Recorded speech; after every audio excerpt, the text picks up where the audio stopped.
Hello, welcome back to my channel. Yes. So, there's not a lot of transfer news to talk about right now. There's that Denzel Dumfries thing. I'll talk about that later because you need to save up your best stuff for hours when people are actually available to watch your channel. So, instead of talking about that, first we'll do squad ratings. Let's see how good Man City squad is. Now, I've prepared a spreadsheet for this. And I promise, this isn't exact science, obviously. Whatever a YouTuber tells you, trust it. Great advice. But no. I've made a spreadsheet, and I'm gonna go through every player from an attacker, a midfielder, and defender perspective, and I'm gonna give them a rating. Kind of like FIFA. So I've got criteria here. So there can only be one number 10, if any at all, and that will be the best in the world. Then number 9 is best in position, so you can read these criteria yourself. These will be the criteria I will use to rate our squad. Now, a few of the players in our squad, they won't play. Take Divine Mukasa, Calvin Phillips, James McAtee, players who are all leaving. So I'm not going to be rating the players who are not going to be in our squad anymore next season. Take another one, Jack Grealish here. I'm only going to rate Issa Kaburi. I'm only going to rate the players who are actively going to play. Now, I believe Issa Kaburi, by the way, is out of contract. And I'll include the goalkeepers as defense as well. I'll include the goalkeepers as defense. Now, goalkeepers might drag that defense down a bit because obviously you have a second and third choice goalkeeper which is never going to be as good. So for that reason, we only include the starting goalkeeper into defense. And the other two goalkeepers, I mean, they're just bench options, isn't it? So, with that out of the way, let's get started. And some of this might be boring. Like, listen, we're going to start off with Erling Haaland here. I mean, it's pretty obvious. He's not the best player in the world right now, in my opinion. But he's one of the best players in the world. Oh yeah, this is set on average, by the way. He's one of the best players in the world, and he's the best in his position. Next season, if he has a good season, he may very well win the Ballon d'Or. Because, yeah, it's a World Cup year, yeah. But if Erling Haaland has a very good year and Man City wins either the Premier League or Champions League, and then Haaland brings Norway into the round of 16, maybe even the quarter-final of the World Cup, depending on who they draw. That's a that's a Ballon d'Or, sorry, for Erling Haaland. So I'll give him a 9, because he's the best in his position. And that's really all I can say about him. So let's go on to the next, Omar Marmoush. Now, Marmoush, I guess his full name doesn't fit. Marmoush is interesting because quite a few people don't seem to rate him, which I don't understand. Quite a few people want Jeremy Doku to play ahead of Marmoush. Big up to him, by the way. Big up to him. How are you? Club Brugge has kicked off against Rangers. Let me show you guys something here about Marmoush. Yeah, 28 goals and 14 assists last season. Guys, we are talking about somebody who has 42 GA. The season before that, he got 23 GA. In the past 2 seasons, he's had incredible amounts of GA. And if you look before that, yeah, not as much, but young defenders don't, young attackers don't tend to get that much output. Ever since he's been a regular starter for Frankfurt, though, and for Man City, look at the numbers he gets. These are outrageous numbers. If you don't rate Marmoush, why not? The output is there, the technical ability is there. Off the ball, he was very great running off the ball, making dummy runs for Haaland, finding space. Off the ball, he's great as well. Defensively, okay, he's not gonna press that much, he's not the greatest, but not bad. Not bad. So Omar Marmoush, output, technical ability, crossing as well is decent. I mean, again, look at this statistic, 14 assists. Not like this guy can't cross a ball or anything. He picks up assists as well, so Omar Marmoush is getting literally everything here. I don't know why people don't rate him. But do I think he's world class? Because I use the word world class very sparingly. He's had a world class season last year, I think, but I don't think it's fair to say yet that he is world class. I think you need to do it multiple times to be world class. So I'll actually give him a 7. Marmoush. I'll give him a 7.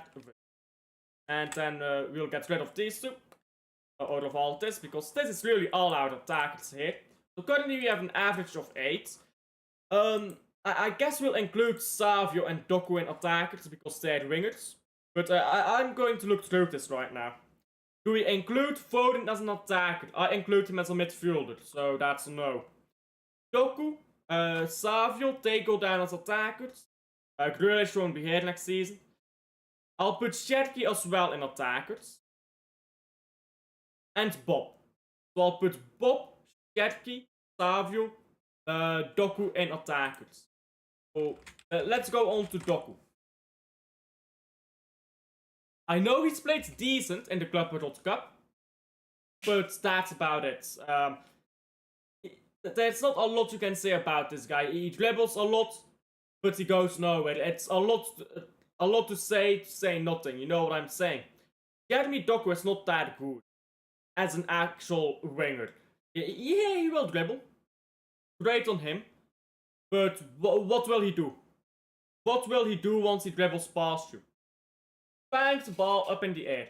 Or he'll try to cut inside, and he'll miss.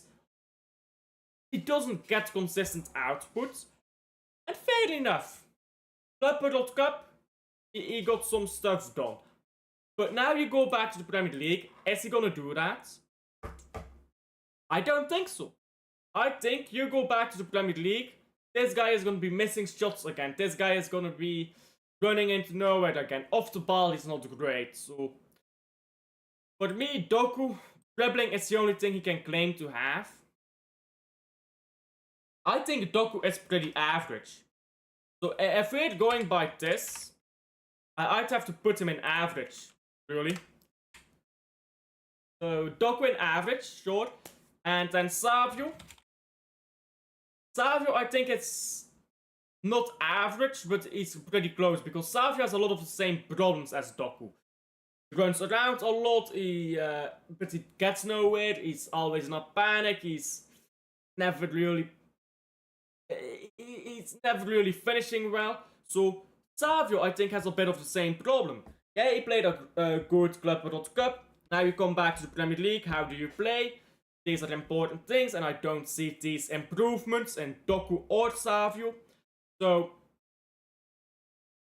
what I can say about Savio, which is why I'll give him a higher rating than Doku, is he crosses the ball well, and he can find Haaland.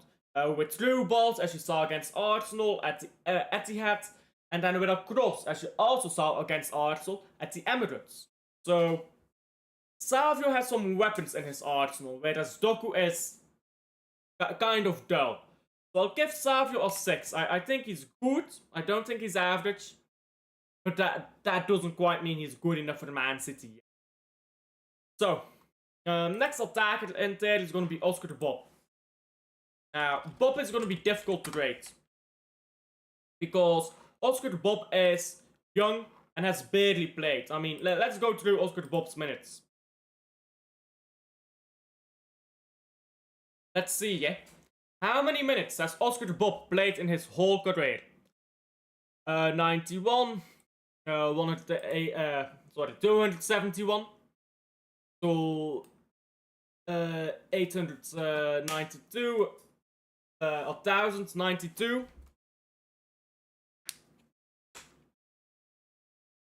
1093 is 1033 is 1,833. So just over 1,000 minutes. 1,080. Wait. 1,883 was what I was at. So you add 60 into that, you get 9392. You get 1,952, and then you get another 100. Is 60 is 2,000. It's just over 2,000 minutes. 2,100 minutes he's played in his whole career. And I don't believe that this is, this is not professional football. So, professional football? Actually, none of this is professional football. He has played a total of 841 plus 59 is 900. He's played a total of 1,068 minutes of professional football, including the Club World Cup, in his whole career. Remove 61 minutes from that of second division. Doku 5, Savio 4, Bob 6. Goal Club Brugge, Hugo Vetzlessen. Savio, I don't think is that bad, but he has to improve next season shot stopping. Sorry, not shot stopping, but scoring wise. Doku is definitely worse than Savio. He has like one good game in a while, but consistently he's worse. Bob, I like, but I don't think he's as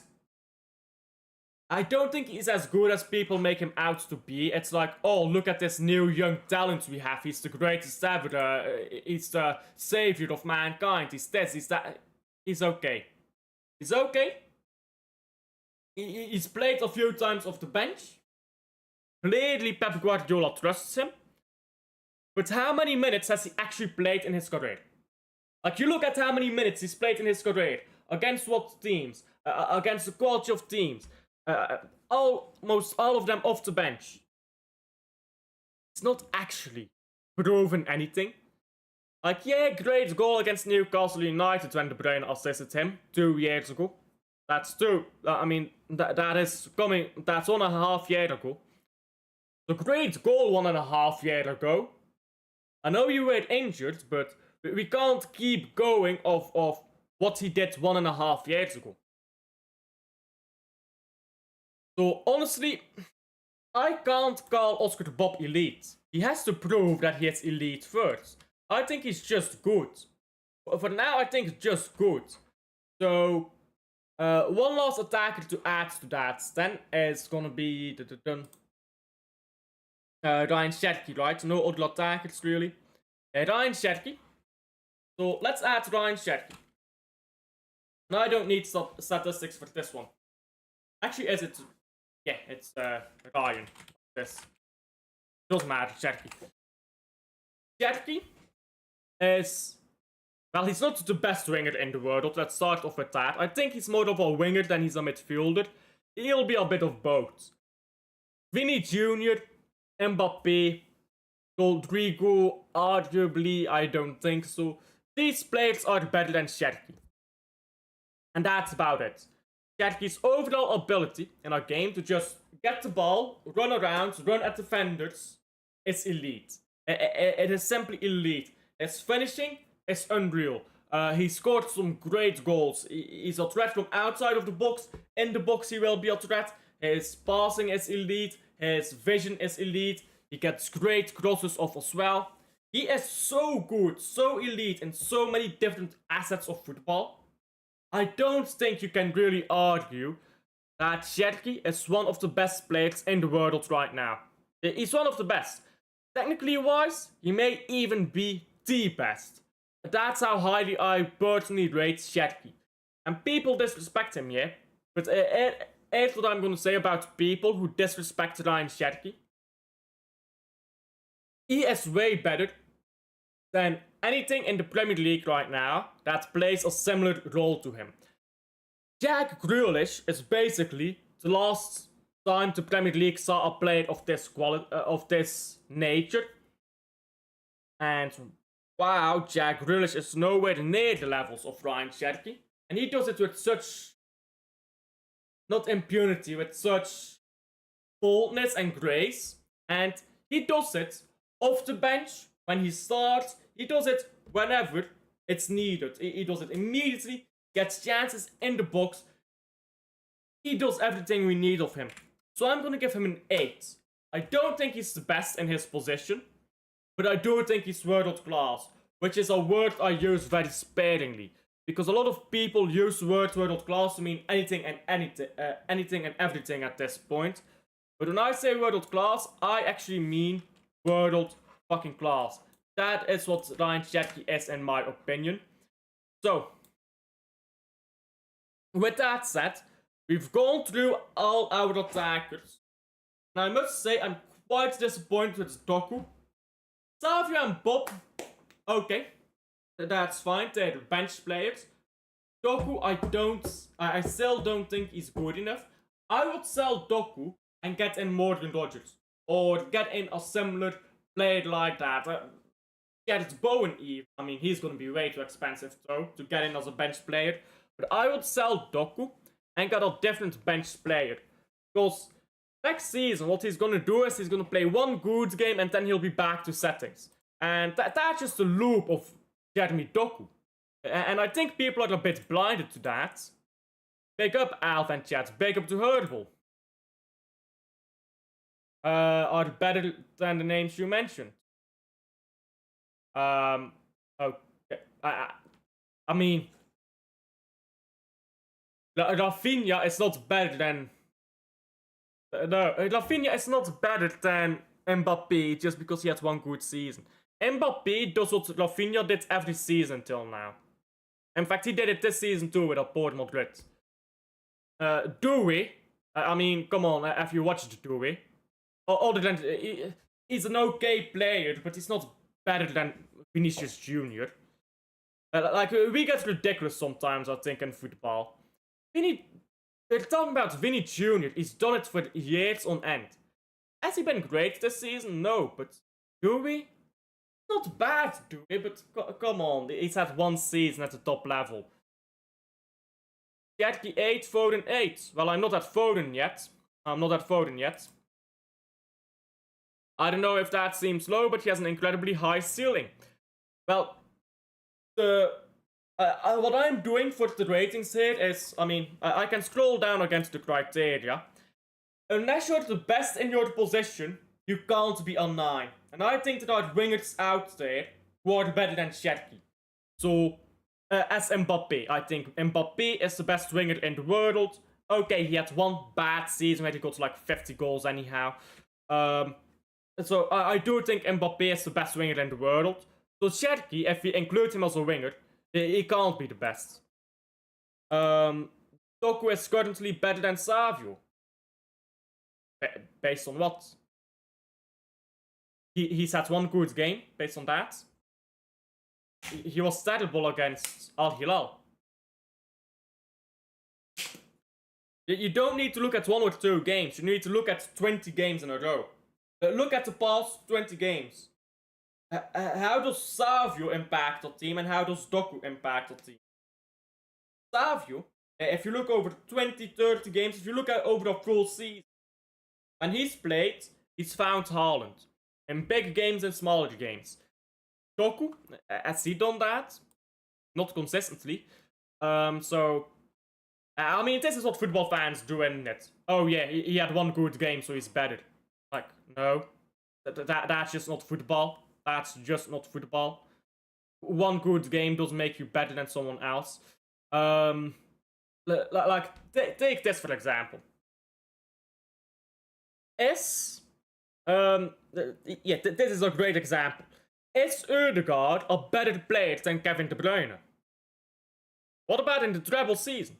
Because in the treble season, Ødegaard had a very good game against Man United. So after that game, was Ødegaard better than Kevin De Bruyne?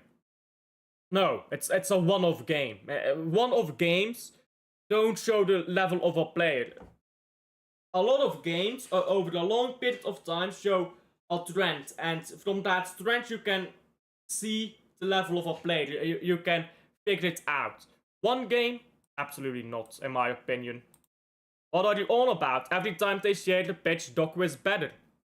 Name me one time that Doku has been better than Savio when they shared the pitch. But one time specifically. One time where Doku has been able to find Haaland or anyone in the box when Savio couldn't. Doku does nothing, bro. I mean, there's a reason why Erling Haaland gets a lot more goals when Savio plays on the left wing than when Doku plays on the left wing. Doku can't find him. Like, just being able to run means nothing in football. Like, yeah, I can run, I can dribble. Okay, you're a dancer. Great, you can dance, but you're shit at football. Like, he just runs constantly. I can't stand Doku, yeah? There's like 7 Belgian wingers who are better than Doku. This guy, he just runs. He doesn't score, he doesn't assist, he doesn't pick out a teammate, he just runs. And okay, yeah, sometimes it looks good. But he's a highlight reel player, he's not a proper footballer. Like, I see people putting Doku over Marmoush. Marmoush with like 42, I believe, GA last season. And Doku with 6, maybe, in the same season. But, oh, he dribbles and he looks fancy. But looking fancy doesn't mean a lot, does it now? Like, I mean, if we're being very honest here, who is better to watch? Messi or Ronaldinho? If we're talking about watching, Ronaldinho is clear. It's so much better to watch Ronaldinho than to watch Messi. But who's the better footballer? The answer is very simple. It's Messi. He gets the better numbers. He gets the better passes off. He gets better overall impact on our game. He does better performances. He's more consistent. He's done it for a longer time. Yeah, is Ronaldinho better to watch? Absolutely. But Messi is the better player. And I think when you look at Doku and stuff, you can see the same stuff. He can't seem, making the players around you better. Because football is a team sport, yeah, Hurdle. Like, there was an interview with Thierry Henry. And Thierry Henry was saying, he used to complain to Arsene Wenger when he first arrived at Arsenal. And he was like, they're not passing the ball to me. And Wenger told Henry, what are you doing to make sure that you can receive the ball properly when you make a run? A Doku agenda? Are you crazy, bro? Bro, me not rating your shit player doesn't make me have an agenda, bro. Or you don't rate my player who does fuck all. You have an agenda, bro.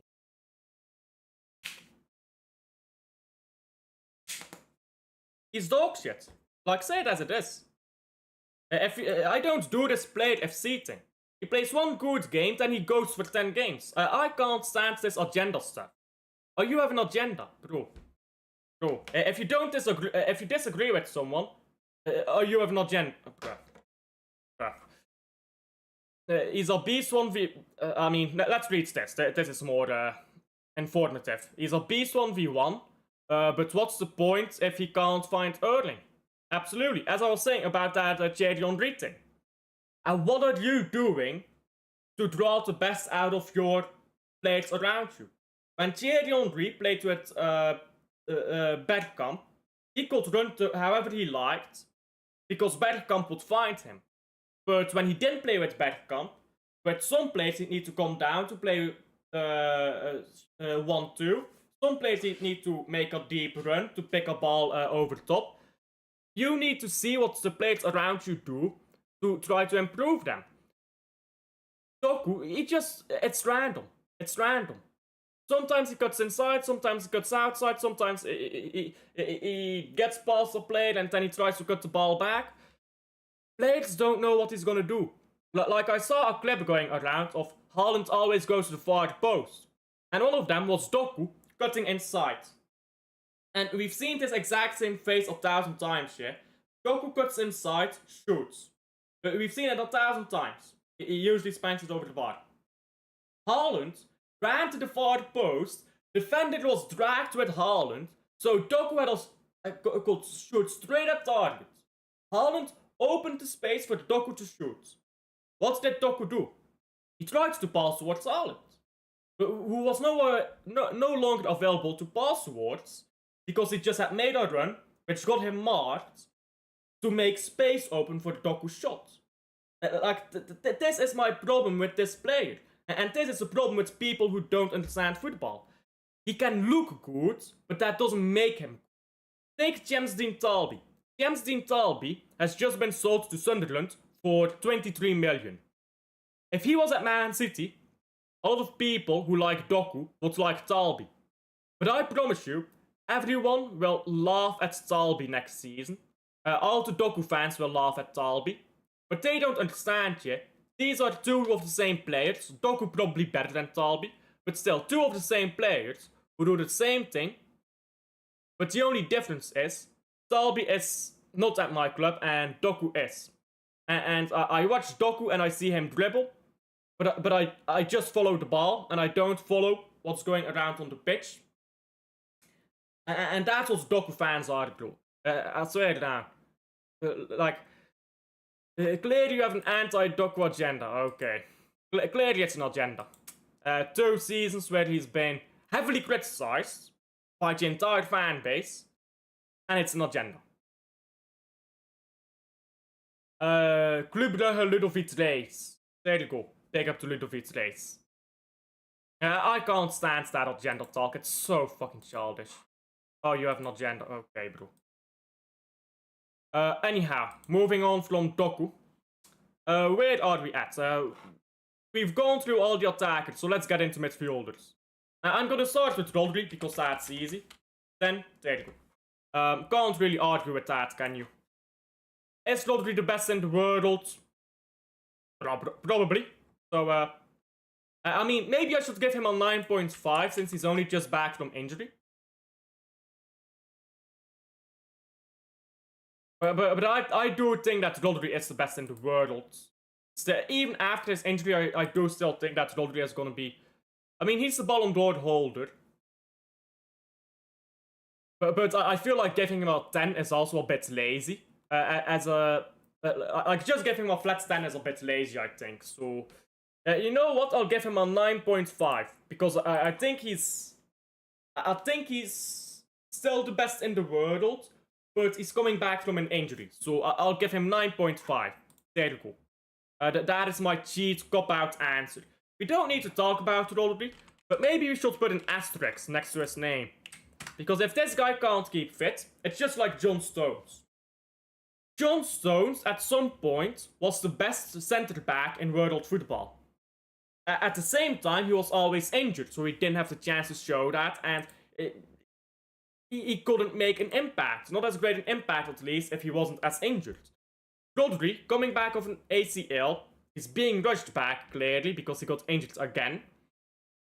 If he keeps going to get injuries, like Vincent Kompany did, for example, you're quickly going to see this player deteriorate. You're quickly going to see him lose his touch, all of that, so... We need to wrap him in a bubble paper. You know what I mean? What's it called? The paper with the things on. Fucking hell, what's it called?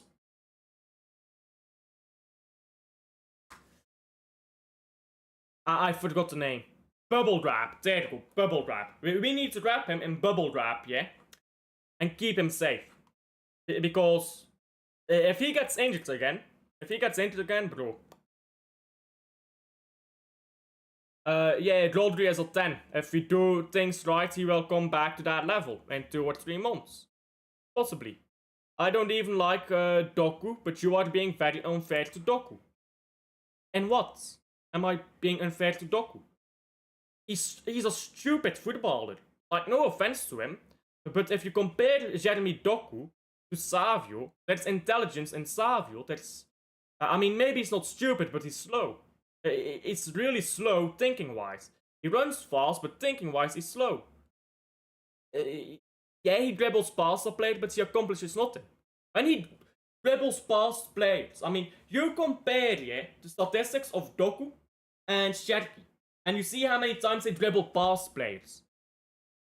It's pretty similar. But now you look at the expected assists Doku generates compared to Cherki. You look at how many big chances they create. You look at how many goals they get.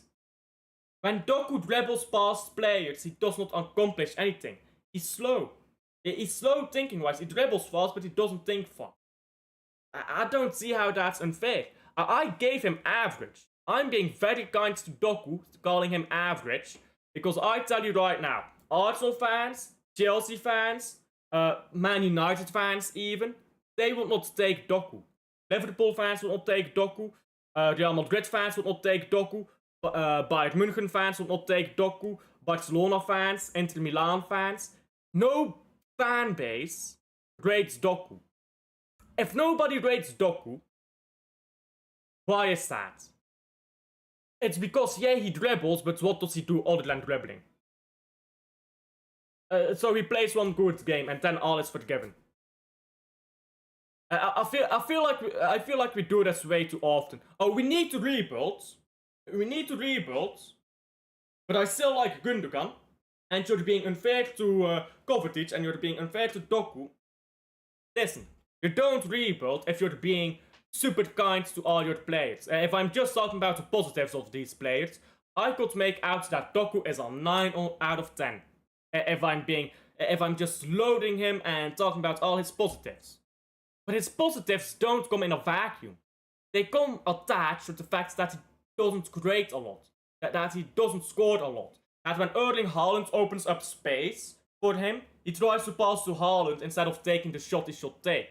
That when Erling Haaland runs to the far post, instead of chipping a ball to the far post, he tries to cut it back. That when Erling Haaland arrives in the box late, he spanks it into the far post.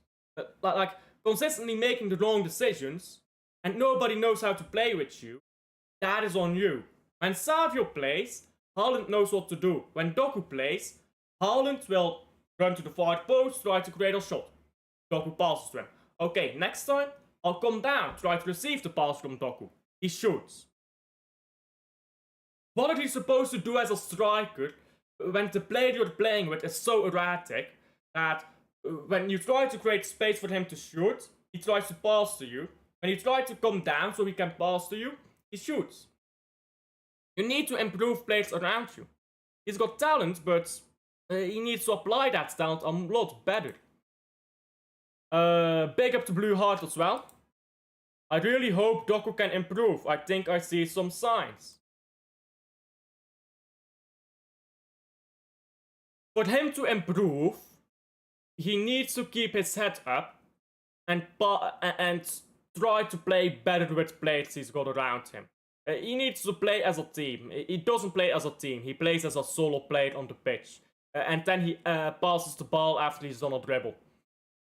He doesn't know where he's dribbling towards or why he's dribbling. He just dribbles. For him to improve, he needs to think about why he's doing something before he does it. Because now he does things and then he thinks about why afterward. And that's a poor way to play football. Especially as a winger. Wingers are... We demand a lot of wingers at Man City. When you as a winger at Man City don't think of why you are making an action, or you make that action, you're not going to be very successful. Anyhow, next midfielder. Who shall we talk about here? We've got a lot of them. Let's stick with Foden for now. Let's just talk about Foden. That will be fun.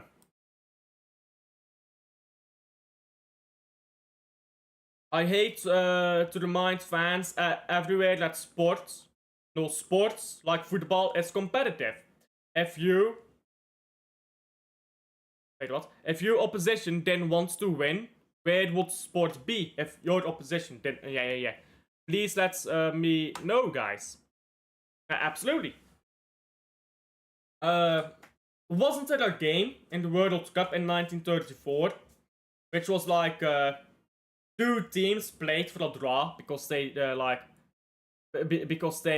were guaranteed to advance if they drew the game, which is why they made the rule of like not allowed to play like to sports like to match fix. They made that rule after that because that was a very boring game, wasn't it?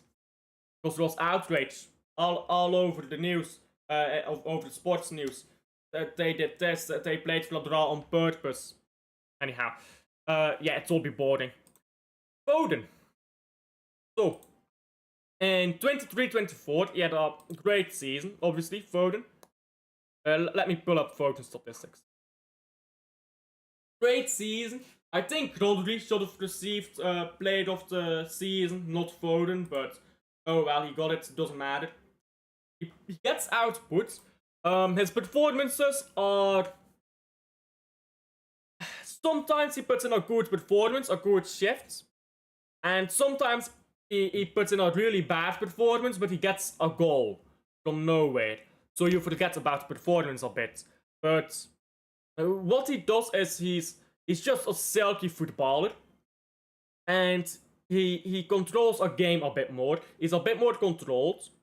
But then you look at last season, 24-25. None of that really. None of that. The goals were not coming. The control over the game was not there. The silkiness, it was baggy. Physicality even went down. So Foden, if I was rating him on 23-24, I would probably give him 8.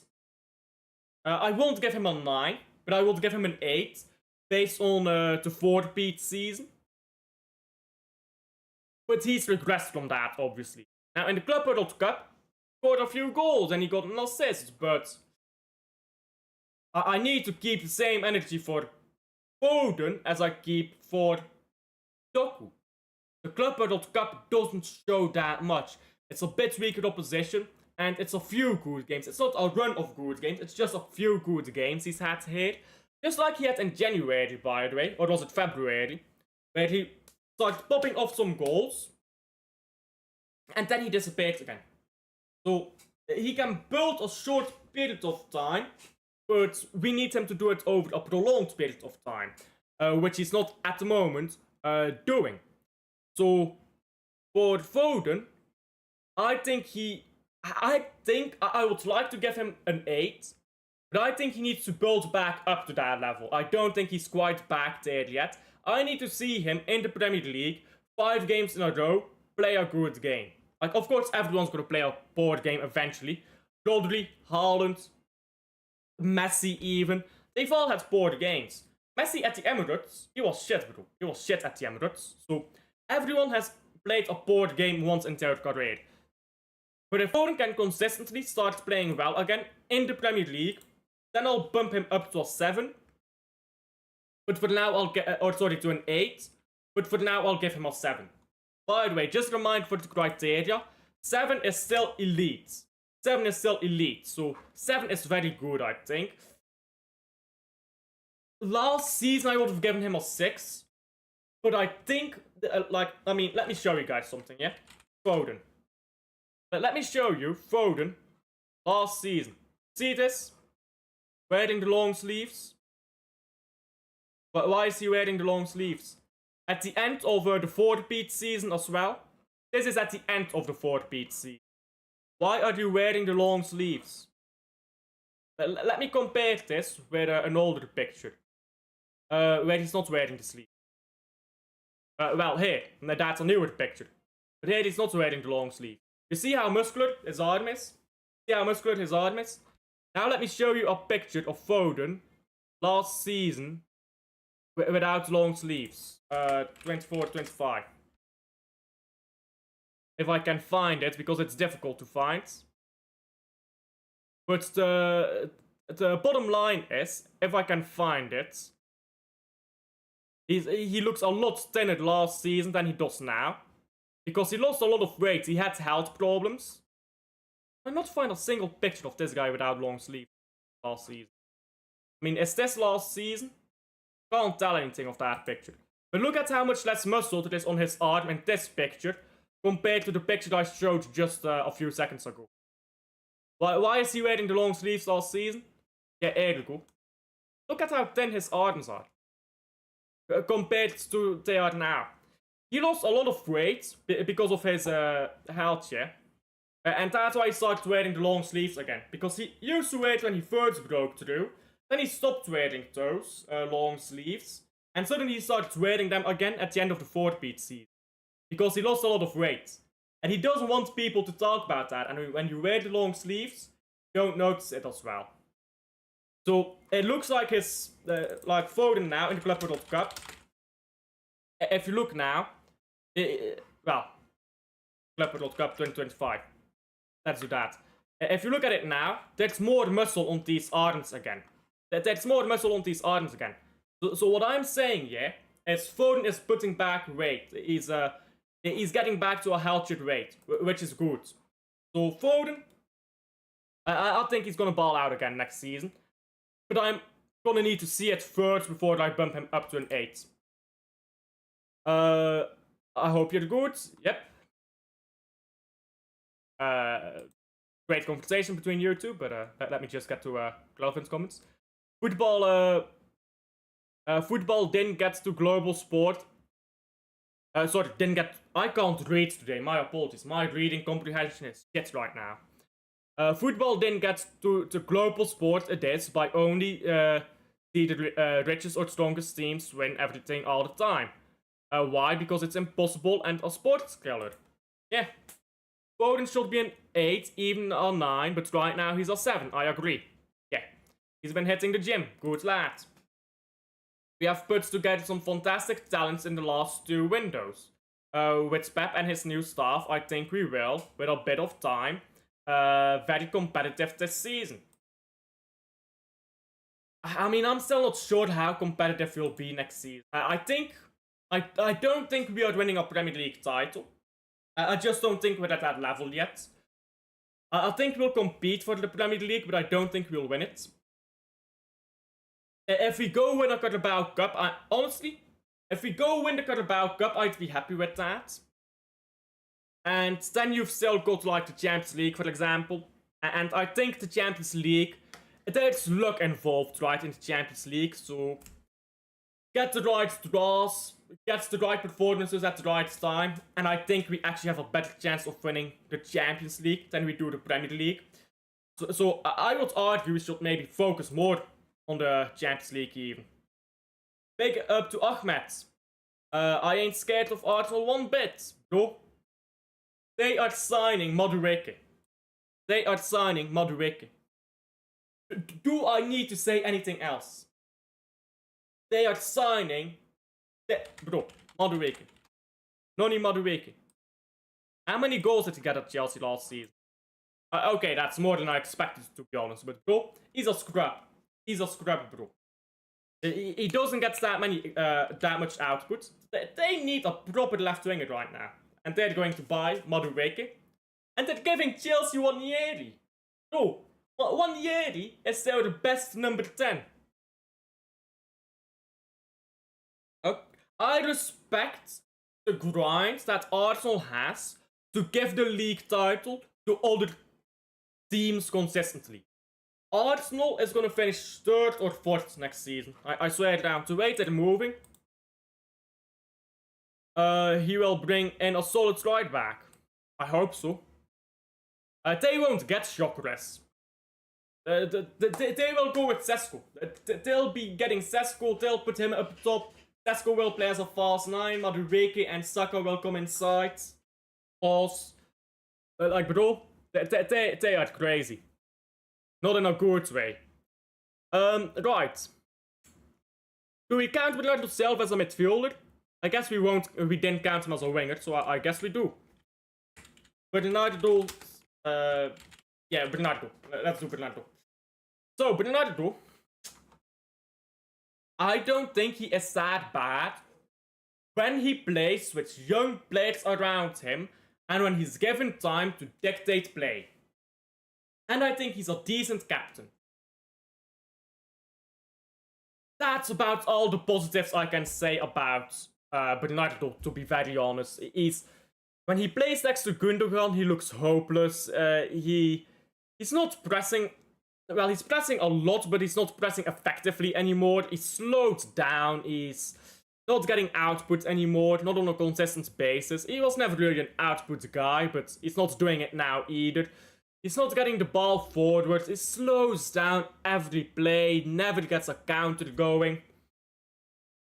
But if you put Bernardo Silva in the correct team, with the correct lineup around him, can still play okay. That doesn't mean he should be a starting player, but it means you have him available on the bench to rest other players. Think about Wayne Rooney in the season where Man United won the Europa League. Wayne Rooney played off the bench most of that season. He was captain, but he was on the bench. That, I think, is what we should do with Bernardo Silva. Captain, but on the bench. You can come on for Ryan Cherki when we're 2 or 3-0 up. And then Cherki can rest. You can come on for Foden when we're 3 goals up. But you can't start these games, especially not the big games. So if we look at him that way, I think he can be a good captain for us. At least a stopgap between when Haaland is good enough. I'm not sure if I would call him poor, but he's not good anymore. He's not good anymore. So would I give him a 5? Would I give him a 5? Let's read chat here. And Arsenal talk like they create a lot of chances. They don't, do they now? Are they? Let's see, is that confirmed by Fabrizio? Chris mentioning me here. There we go. Fabrizio. Arsenal are now getting closer to signing Victor Gyökeres after a new round of talks in recent hours. Gyökeres will not return for training camp at Sporting, and he's fully focused leaving the club. Arsenal are now advancing. Nothing done yet, but discussions underway. Let's read this.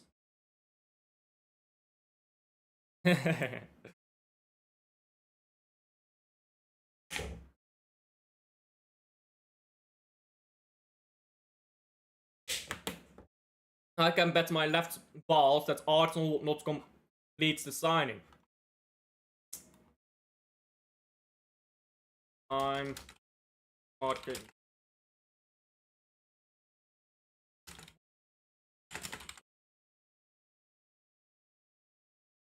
There you go. I've bookmarked that one. We will see. We will see. He's a bench warmer. We can handle Arsenal even with Gyökeres. Yeah, if they get Madueke. If we do the right thing, we can beat anyone. I agree. But we need to get the right players. Yeah. Let's not comment on that. Let's not comment on that. As well. We were a proper relegation club for like half a season and we still finished top 3. How did that happen? How did we finish top 3? Playing like a relegation club for like 4 or 5 months. These days, Bernardo is fading in the legs. Still not catastrophic, but his power is still in football brain and technicality for me. I think it's fair to call him average then. Like, being average is not a bad thing. It's just below the level of Man City. But for one season, his final season, just a rotational player, a captain, that can be good, I think. That can be good. Good enough, at least. When the players around him are better. Pep does everything right until it gets to a final. Well, I won't say he does everything right until he gets to a final. But yeah. Yeah, that's true. But there's other experienced players on the pitch as well. Like, who is our youngest player in our starting 11? Probably Cherki is our youngest. And he's already 21. It's not like we're playing with teenagers. So, if they're good enough, they're old enough, I think. Our defense is garbage. We'll get to our defense in a bit. Oh, sorry. Yeah, I agree. Remember the Monaco game? Wasn't Gyökeres on a strike? I doubt he was going to come back to training regardless. Maybe. Guess that's Lefty B. Goodbye. Lefty B. Lefty B. Left back? We've already got Aït-Nouri. Aït-Nouri is here already. Not scared of Arsenal and Liverpool. Why worry about them? We have plenty of work to do here. Absolutely. Absolutely. We've got a lot of stuff to do. Like, if we go to Gundogan, I mean, God almighty. What do we rate Gundogan? It's below average for sure. I think Gundogan would still play decent in the championship. But he's not at the level anymore for Man City. I'm very reluctant to give a 3 or a 2 or something. But Gundogan is nowhere near where he needs to be. Off the ball, terrible. On the ball, slow. When he's surrounded by good players, he needs to get carried. He's not providing much for Man City anymore. And it's a shame, because I rated Gundogan, but I don't rate him anymore. And Gundogan, he's been washed for a while. He doesn't even pop up with the clutch goals anymore, like he used to. He used to pop up with clutch goals, control a game. He used to play passes forwards even when Haaland was here. Remember the hat-trick against Crystal Palace from Haaland. Gundogan passed the ball into Haaland when he went to score that hat-trick. But now he's not doing that anymore. So Gundogan, I have to give him below average, to be honest.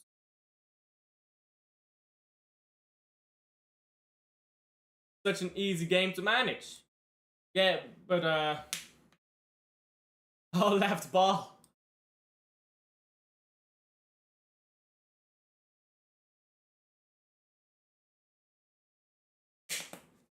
Oh, dead. Yeah, I don't think the Madrid comeback is fully on Pep. Like, I get it, yeah, he took off De Bruyne, but let's be honest, all of us thought that game was done. That was a learning experience for Man City. To know what Real Madrid is really like. Real Madrid is different gravity. That's what we learned, basically. So I don't fully blame Pep for that. I more so blame the players, by the way. I think Ederson could have stopped one of those shots by Rodrigo. Or one of those headers. Because they were slow. Like, yeah, they were... they were good chances and they just popped out of nowhere. But I think Ederson, these were slow-moving balls. He could have stopped at least one of them. Anyhow. Gundogan just doesn't have the legs anymore for the Premier League. I mean, technical ability and stuff is there. But Gundogan is always somebody who relied a bit on his physical prowess. To hold on to a ball, to pass a ball even, because he would run into a position where he could pass the ball. He wasn't the type of player to threat the eye of the needle consistently. So he's a player who needs a bit of physicality on him. And he no longer has that. Anyhow. Do we include Kovacic? He's still at the club. But I mean, sure, let's throw Kovacic in there. I think Kovacic is underrated. But I think it's fine for him to go. If Kovacic left, yeah. If Kovacic left for Morgan Gibbs-White, I would say that. Morgan Gibbs-White gives us the energy, the strength, the work rate of Kovacic. Gives us a bit less control, to be fair. He gives us more versatility. He gives us goals. So he gives us creativity. So I think Gibbs-White, if he comes in as an 8, a rotational player even, to sometimes play left, sometimes right, middle, and anywhere. If he got Gibbs-White for that, I would not mind Kovacic leaving. So Kovacic is an okay player. I think he's average.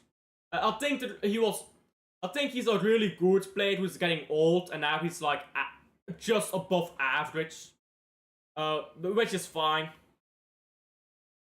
Well, not for Man City, but for Kovacic. We've got Etcheverry, Reinders, and who else for the midfield left? Nico Gonzalez as well. We've got 3 midfielders left to rate, and I mean, I'm not gonna include Etcheverry. Etcheverry, I don't know. Like, I'm not gonna include Etcheverry. I don't think we can really have any meaningful conversations about him. Let's put him here. There we go. He's not played enough. How many minutes has he played for us? I mean, he took a beautiful free kick. He has played a total. He has played a grand total of 70 minutes for us.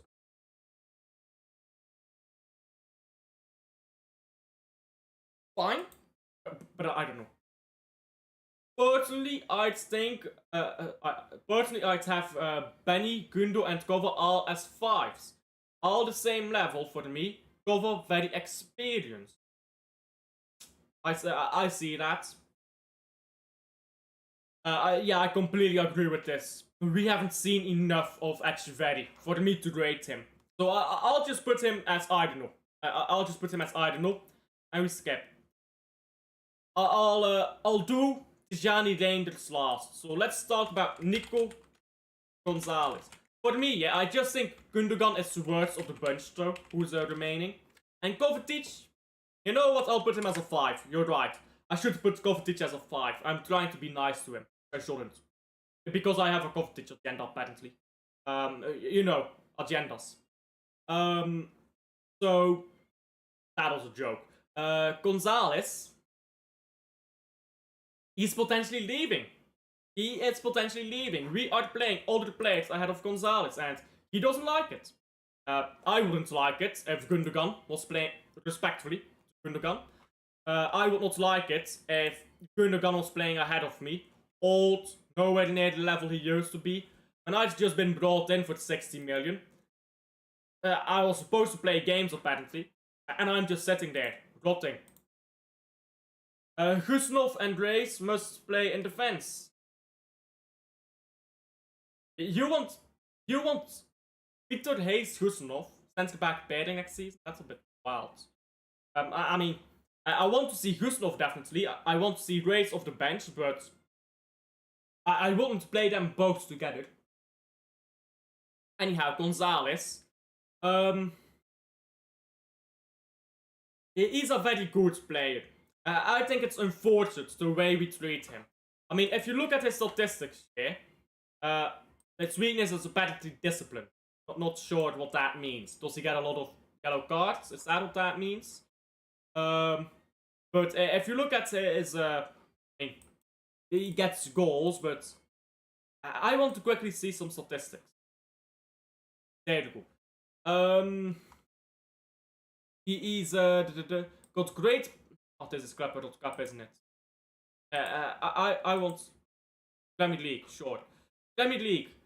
He's got great passing numbers. If you look at that, where is his passing? Long balls. I mean, he plays long balls, which is more than you can say about a lot of others. Successful dribbles, nobody cares. He wins most of his ground duels. He wins most of his aerial duels. He loses possession a few times, sure, but he passes the ball forward. He passes long balls. Most of his possession loss is probably these long balls, if we're being honest. He fouls a lot of plays, but these are fouls that stop attacks, so they're like technical fouls. Tactical fouls. So these statistics, yeah, they look very okay. They look very okay, these statistics. If I look at him with my eye, I think... I mean, I look back at the Newcastle game where Nico Gonzalez played. And I thought we were back. And then Nico Gonzalez didn't play anymore. And all the same issues plagued us again. Nico Gonzalez, he needs to play more. For me, he's an elite player. He is elite. He's not even just good. He's not above average. He is elite. He's played well against Real Madrid, despite being surrounded by old players and being new into the system. He's played well in tough games, and he's always been dropped for it. Played his board games like Everton, but even those 4 games were not atrocious. So, he's not played every game great, but he's not been a disaster for us at any point, I think. And he just puts in performances. He gives us stability, legs, energy. So I'll call him elite. Maybe I'm praising him too much now. Third team potential. Well, let me read this. I agree, for too early to assess with points, but at least a good 6 or 8 for future third potential. Third team potential. I agree. I think he's got a... I mean, I just look at the technical ability for Etcheverry. He's got some insane technical abilities, some beautiful... I mean, look at the free kick. Chef Kiss free kick that. If he can do that regularly, and if he can pass the ball as well as he did against in the FA Cup final, for example, when he came off, you saw the way he dribbled past, glided past players. Like, I think it's too early to assess as well, but he's a great player. Chetki is probably our main creator, yeah. That's what's called doing stroll.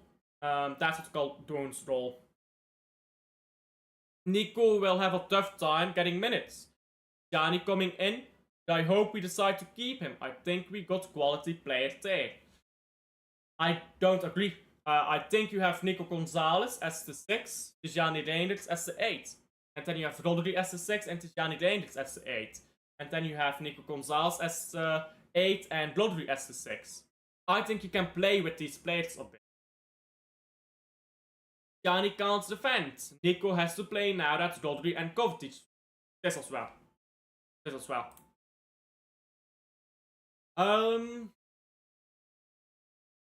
He's taken 1 free kick, so I think it's a bit too soon to say. But if he can take his other 3 kicks the way he took that free kick, absolutely.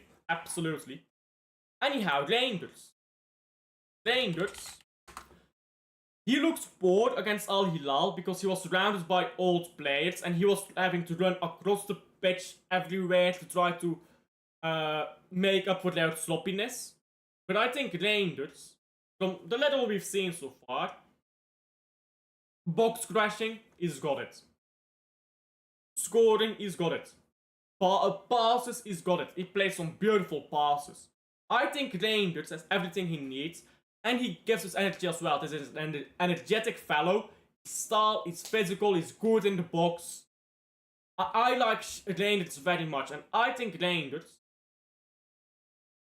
is going to be the signing of the season for the Premier League as a whole. I think he's going to come into the Premier League. He's going to give our midfield everything we've been lacking. Almost everything we've been lacking. And we're going to be pumping blood again. We're just gonna pump blood again. Because midfield is the heart of the team, right? That's where you pump the blood. Into the muscles, which is the attack, and into the brain, which is the manager. Hopefully Rangers pump some blood into Pep's brain. And into the legs, which... And into the organs. A bad analogy. But anyhow, you get my point. He's gonna get us thriving again. He's gonna get us clicking again as a team. That was a terrible analogy, though, that I used. So Reinders, I think he's world class. I really do. I'm personally of the opinion that Pep is I don't agree with that he's testing Nico Gonzalez. And as he often does with a new player. Hopefully this will make him a better fit in the squad and holding down a strong role. It's not testing anymore, because Rodri the doctor said Rodri could not play more than 60 minutes in a week. And Pep Guardiola decided to substitute on Rodri when we needed a DM instead of Gonzalez. Which took him well over those 60 minutes and got him injured. So it's no longer testing. It's a blatant lack of trust. It's testing.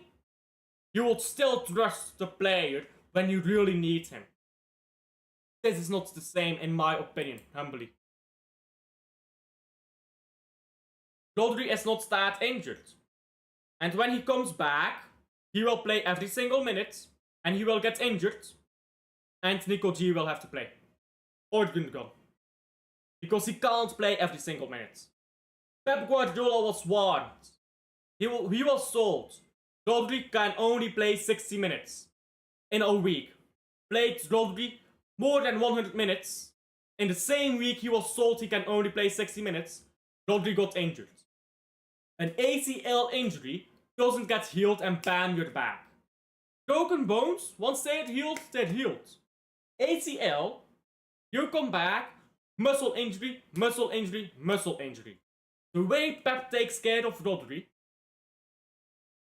it's terrible. This manager needs to be slapped over the top of his head and told, don't rush Rodri back. And I think he will be. I think now that Rodri has picked up another injury, he will come back and probably time for the start of the season. I will be very surprised if Pep Guardiola gets the green light on playing Rodri in the first game of the season. I think they'll tell him, you're not allowed to play him. And they will give Pep instructions on how much you can play Rodri. Because Pep Guardiola ignored the advice, got Rodri injured again. You can't do that. You're paying wages to this guy. Pep Guardiola clearly can't be trusted with how he uses Rodri right now. He's rushing Rodri into an early footballing grave. Pep won't play Rodri every minute. He will get injured again. Exactly. Nico G can, if he decides... Why would you decide to stay and fight? I agree with you, Hurtbull, but why would you decide to stay and fight? If I was Nico G, I could right now go to Bayern München and start every game. Or to Barcelona and start 60% of the games. Or play 60% of the minutes at least. Go to a team in Serie A, play every minute. Go to maybe Real Madrid and even play some decent minutes. Or I could be at Man City and hold the bench to Gundogan. I would rather play minutes. Nico G has nothing to prove. He's got nothing to prove to Pep Guardiola. Because other clubs will go in for him if he wants to leave. Absolutely.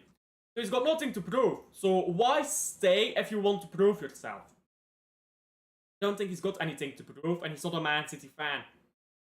But he will when the medical team clears him. The medical team had not cleared Rodri, and Pep played him anyhow.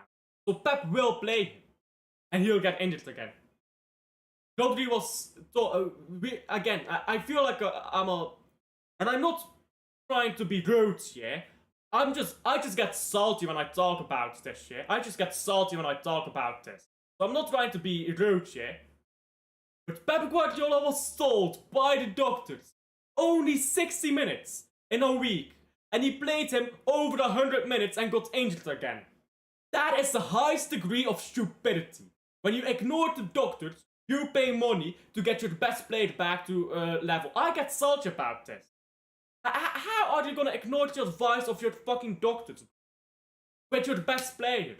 Like, bro, this manager needs to fucking get slapped on the top of his face and told stop playing Rodri. Or he's gonna be washed by 30 if you keep playing him like this. Like, bro. This makes me salty to talk about, I can't lie. Reinders looks quality. I don't think he's a quality CDM though. I think he's a box-to-box. Pep is a joke. He's a joker sometimes, isn't he? Pep was a defensive midfielder himself, I agree. I really hope we can keep Nico G here, give him as many minutes as possible. If Rodri gets injured, we need him. That's the problem. Pep Guardiola needs to play him regardless of whether Rodri is injured or not. Because otherwise he'll want to leave. There's not a lot of defensive midfielders out there who are better than Nico G. I would say Ardon Yashari is better. Rodri, obviously. I'd say Badea is better if you consider him a DM. I think he's a 8 more than he's a DM. Frankie de Jong, maybe. Kimmich. I think Kimmich is still really good, but he plays as right back a lot. So there's not a lot of defensive midfielders out there that can play ahead of Nico G. If Nico G leaves and joins a different team, he's gonna get a lot of minutes. So he has nothing to prove. We need to play him regardless. Rodri will become injury prone like Stones and KDB. If we manage him wrong, yes, probably. Rodri won't play. He probably will, to be fair. He can do. He can do at least 10 games before he gets injured. I pray. I would agree, Alf. However, I see Pep and his love of rotation. What love of rotation? He doesn't rotate. He played the same 11. Well, except Rangers was in there. He played the same 11 against names out of against Al Hilal as he's played half the season. Gundogan, Bernardo Silva, and De Bruyne replaced by Rangers. I don't see rotation. I don't see it. I see blindly sticking to your old guards. Rotation would be 1 week you play with Rodri in the 6, next week you play with Nico Gonzalez in the 6. That's not what we are seeing. Nico Gonzalez is not playing in the 6 once every 2 weeks.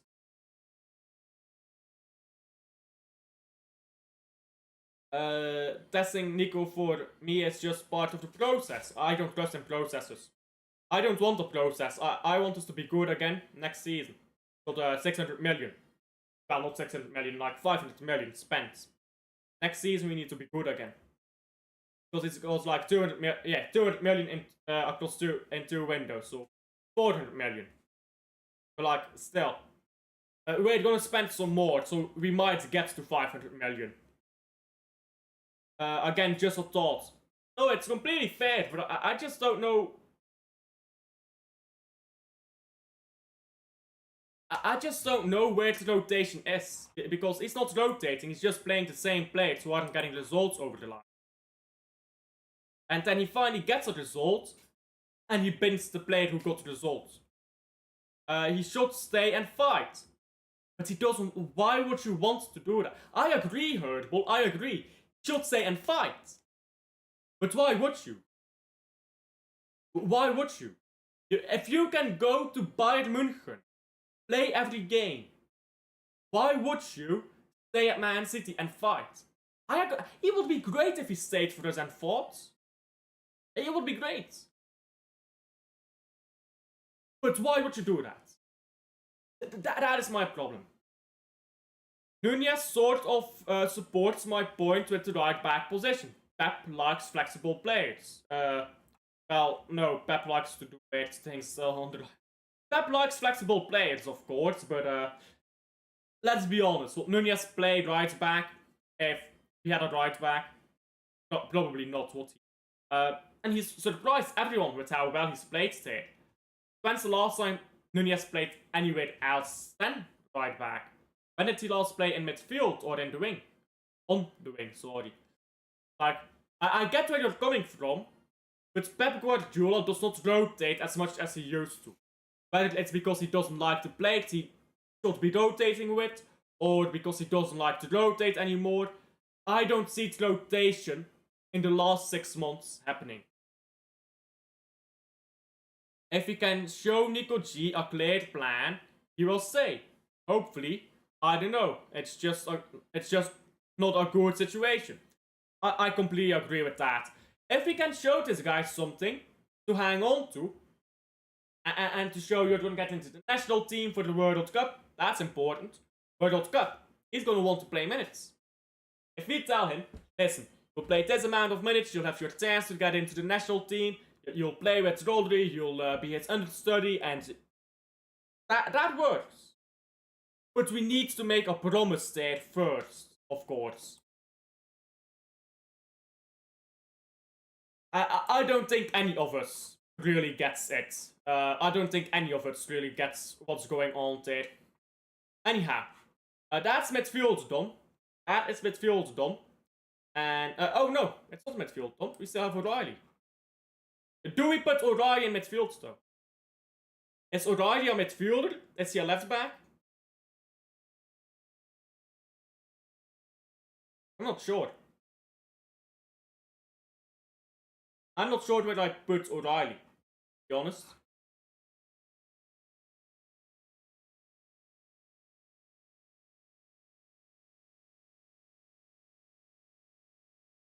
I'll put, let's see, I'll put O'Reilly. I'll put O'Reilly as a defender, for now, All our defensive issues, will be solved if we play a flat back four. I'm not sure about that. Because I don't think our defense is that bad. I just think that our midfield makes it a bit tough with our defense sometimes.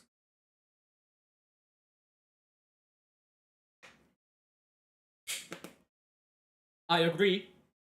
But he also loves Gundogan. And Gundogan plays as an 8.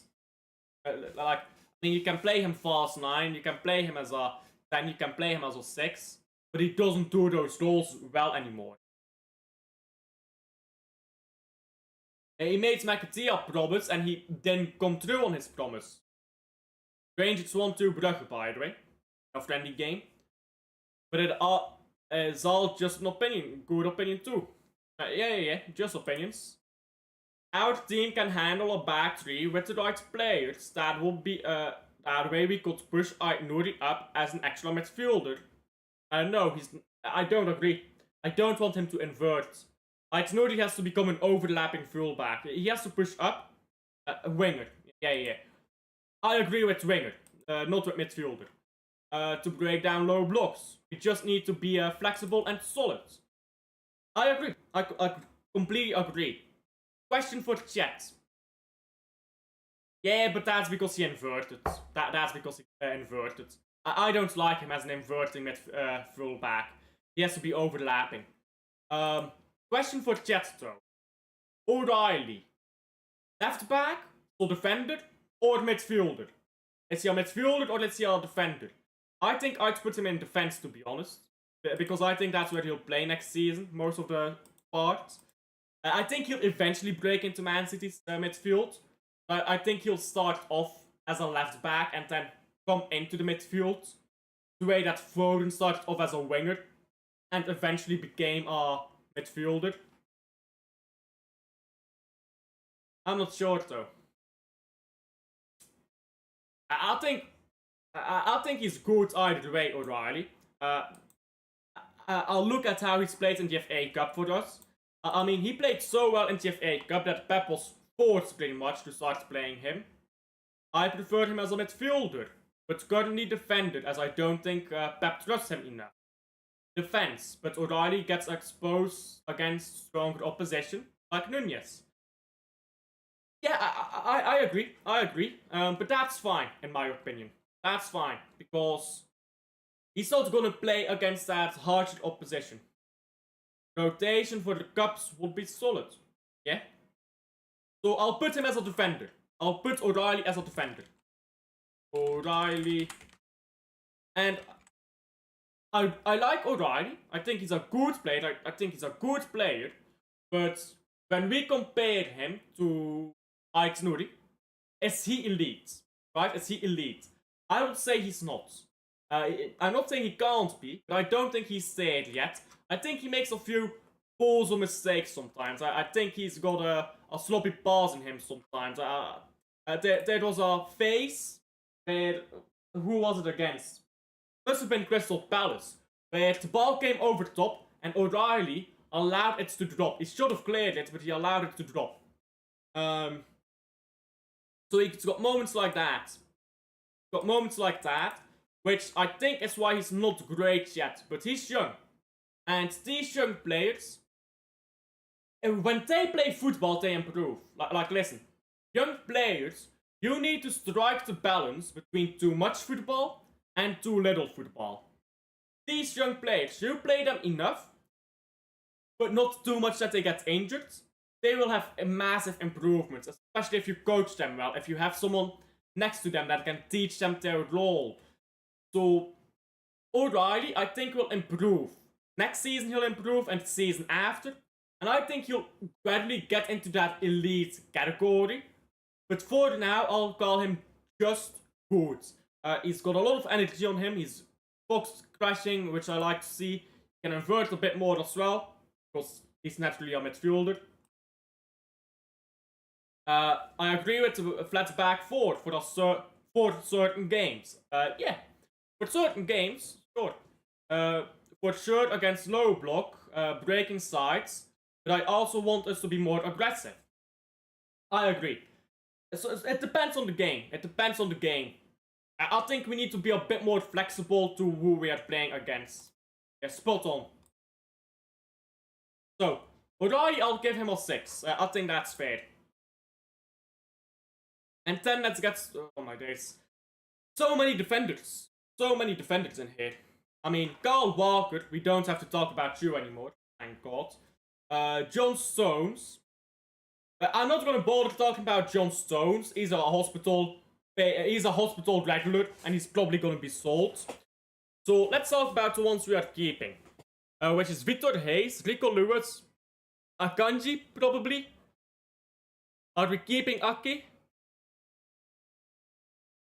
Are we keeping Aki?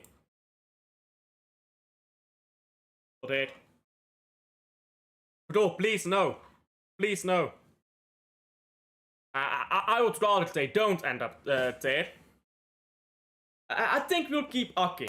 So, Nathan Aki, not a lot to say about him. He gets injured a lot, is injury prone, is getting older. I believe he's, how old is he? 30. He's into his last season here, if he stays at all, for sure. So, I'll give Aki a 5. A 5.5 even. I think he's still above average. And I think he can still play in the cup games. And off the bench.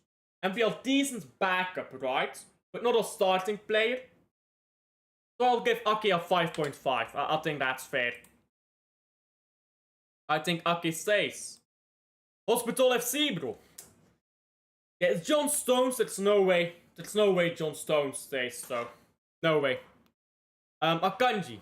Bozo Moment FC. So Akanji played on injury a lot last season. Which has to be noted. But I think people overstate that as well. Like, yeah, he played on injury.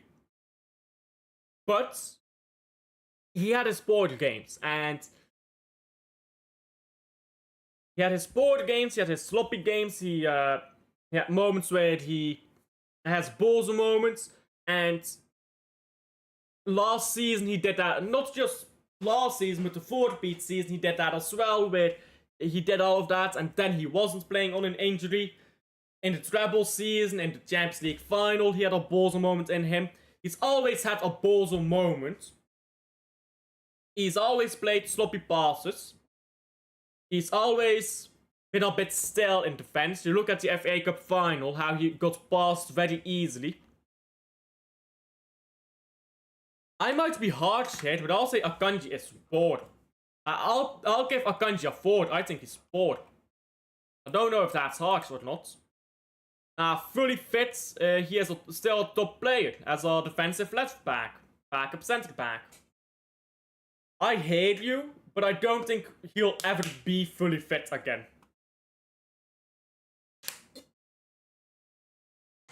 Our strongest game is our forward game. Absolutely. Big up to Godfrey.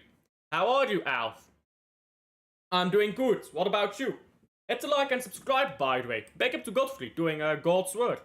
I mean, none of my moderators are in here.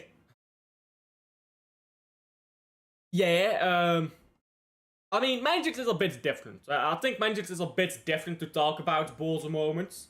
Manjix just make mistakes. Like, it's not really the same, I think. Because, like, a Bozo moment is generally one phase in play. Where the player plays a dead ball pass. I don't think Manchester really can have balls moments, but he makes his mistakes. I get what you mean. Pep Pep holds. I think Pep's tactics held us back last season as well. I think we would have finished above Arsenal last season if not for Pep. He played the players he shouldn't have played too much. Couldn't agree more. Hurtable, more versatility, more solutions. Yeah, which is why I like Cherki, Foden, Marmoush. You can. Marmoush can play in the 10. Cherki can play in the 10. Foden can play in the 10. All three of them can play left wing, right wing. You can do so much with that. You can play so much with that. And Nori, he can set back more, he can push up. I like these players who can be the same position but still provide different roles, or just 3 players behind Haaland who can all take up different positions whenever they feel like it because they can rotate so well. That's what I love to see. Oh, there we go. We finally got a moderator in the building. Big up to Adam. Sorry, what was I saying? I lost my train of thought there by talking to Adam. A bit worried with Bernardo minutes next season. I imagine Bernardo Silva to be a captain on the bench. To play the last 30 minutes of games. To play the cup games. That's what I imagine Bernardo Silva to be. Under proper management. The question is, will Pep Guardiola do that? Let's move on to a different subject. Oh, Rico Lewis. Oh, dead.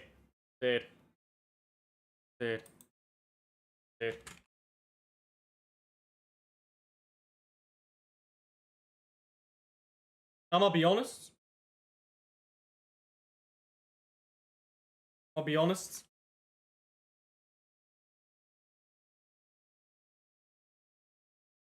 If I include Rico Lewis as a defender, I think he's championship level.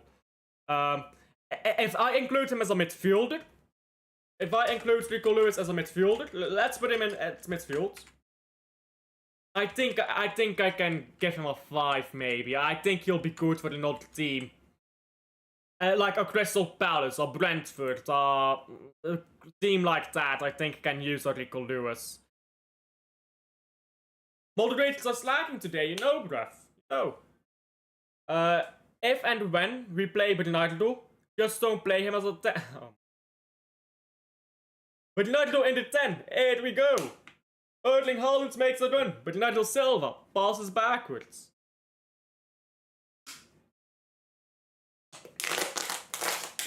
If we're going to I missed my bin.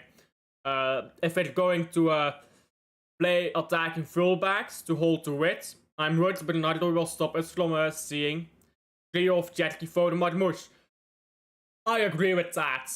I hope we don't see that. I hope Bernardo Silva doesn't stop us from seeing that trio.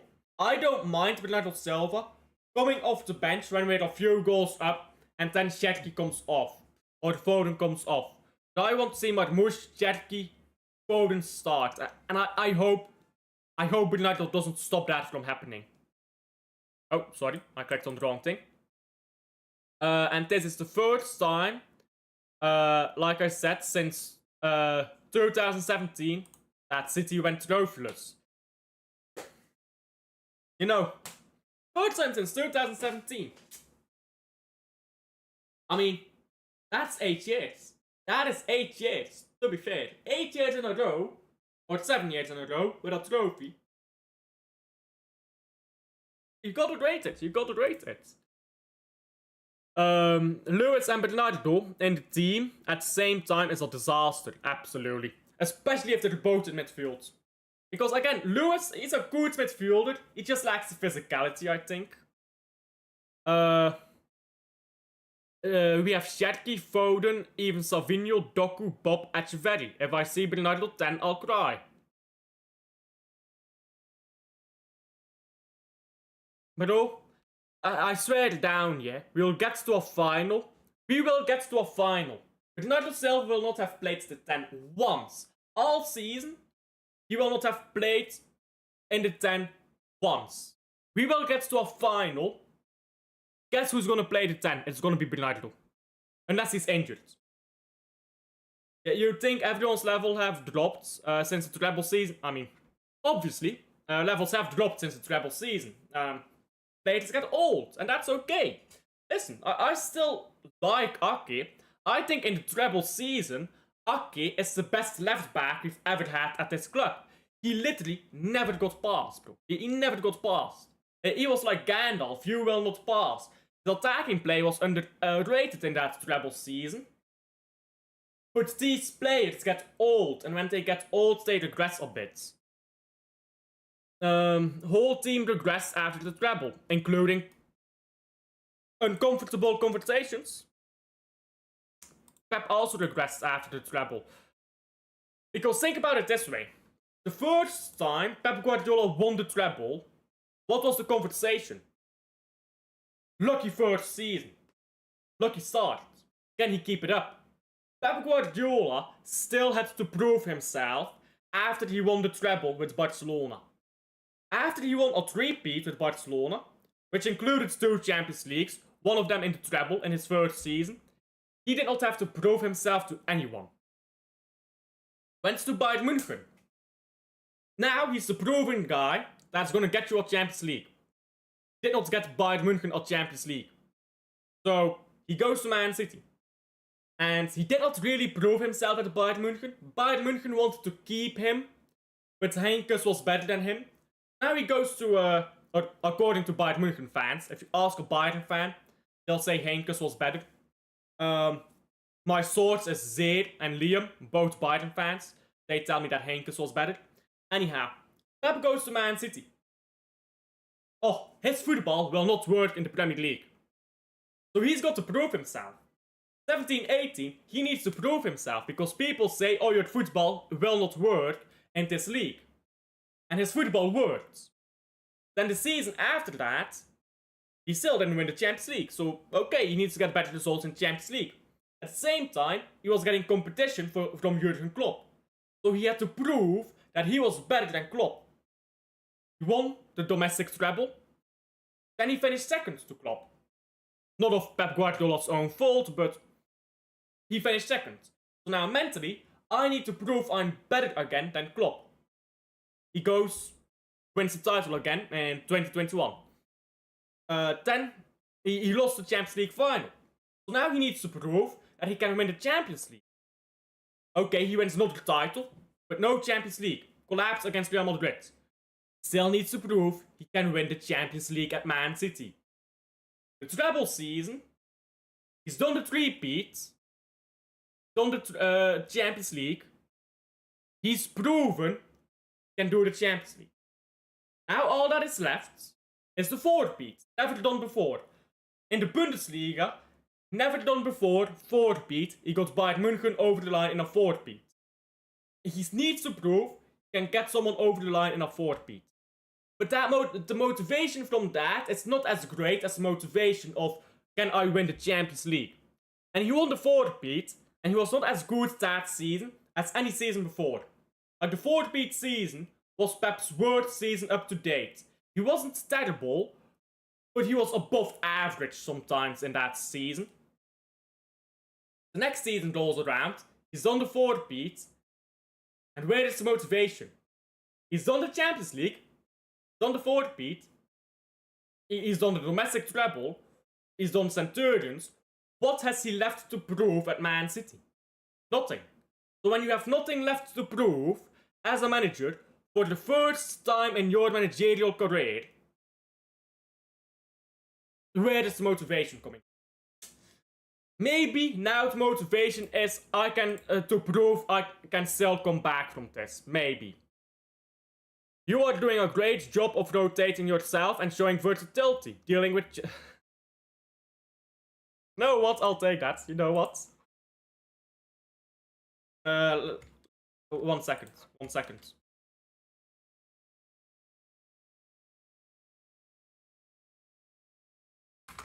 I'm gonna add myself here quickly.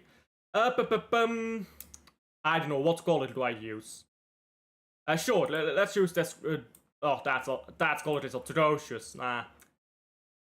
There we go. Alf Vervaken, Theo de Gaulle, 10. Beautiful, beautiful. Theo de Gaulle. We'll keep that over there. Fluminense beat this Al Hilal side. Fluminense is a good team, though, to be fair. I think that these Brazilian teams are underrated. I think the Brazilian league is so far cleared of the rest of South America. It's actually a bit insane.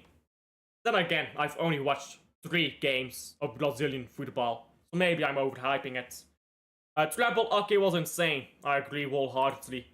In fairness to Pep, the injuries forced a team selection last season that looked disappointed with the incompatible player combos at times.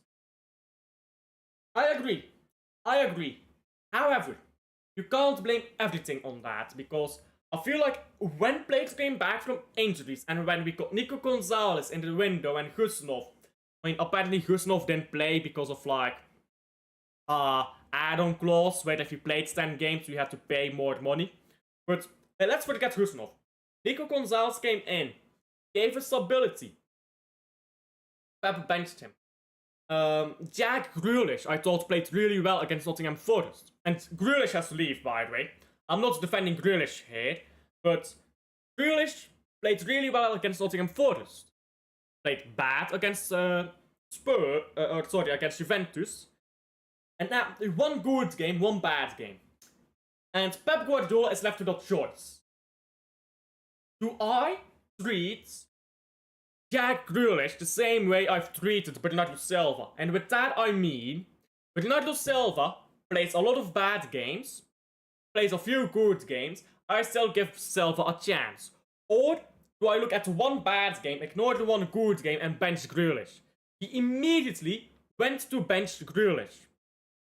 But he did not do the same with Bernardo Silva, with Gundogan. Pep Guardiola was being hypocritical at points. I think with Pep, it might be more so that he's too loyal.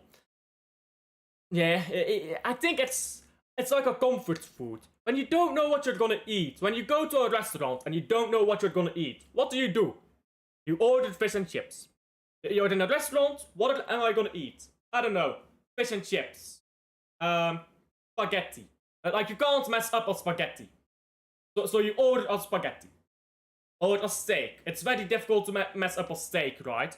You won't go to a restaurant feeling unsure about yourself, about what you're gonna eat, and then order Wellington. Because Wellington is very difficult to prepare. And Wellington is prepared in a lot of different ways.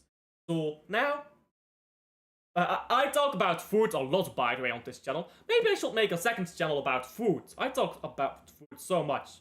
Every time Luke is on, we're talking about food as well. But you get my analogy. It's like a comfort. You don't know what you're gonna do, so you just default to your comfort food. Pep is doing a bit of the same, I believe, right now. I think with Pep... sorry, I just read that out. I feel like Pep chooses the hard way for fun. Maybe sometimes. Last season, you guys won just one trophy, and that was the Premier League. We won the UEFA Super Cup and Club World Cup as well in the fourth beat season. But one thing I'll say, just one trophy is something I don't do. You win a trophy is you win a trophy. Like, if it's a Carabao Cup and you finish 15th, yeah, that's not good. But if you win the Premier League, that's a good season. Can it be better? Of course. And do you want to build towards better? Yes. But I will not say that particular seasons are bad or terrible because we only won one trophy. I would not do that. We all asked, who do you replace KDB with? I throw in, who do you replace Pep with for the same trophy haul? Before I answer that question, do you think Pep Guardiola can do the same thing that he used to do? Because I don't think he can. I don't think a single manager in football will ever get out of any team what Pep Guardiola got out of Man City. That includes Pep Guardiola himself. I think what we do is we look at Pep Guardiola's past and we're saying, okay, who can we get that can do better than what Pep did in the past? Nobody. Absolutely nobody can do what Pep did in the past. But I do think there are managers out there who can do better now than how Pep is performing. With that said, who are those managers? I mean, I made a list about this once, didn't I? 1 second, let me try to find this list. Managers. What did I call it? Fuck's sake. Give me a moment, I'll try to find this list. If you're wondering why I'm not showing the list, by the way, it's because it's private documents in here as well that I don't want to show.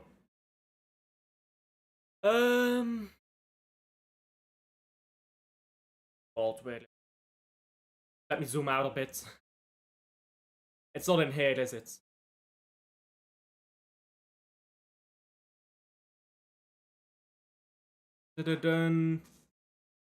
Is it this?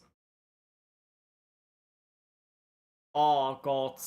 I made this list on stream. I made this list on stream. And I can't find it back. Oh, that's typical. That's typical. Oh,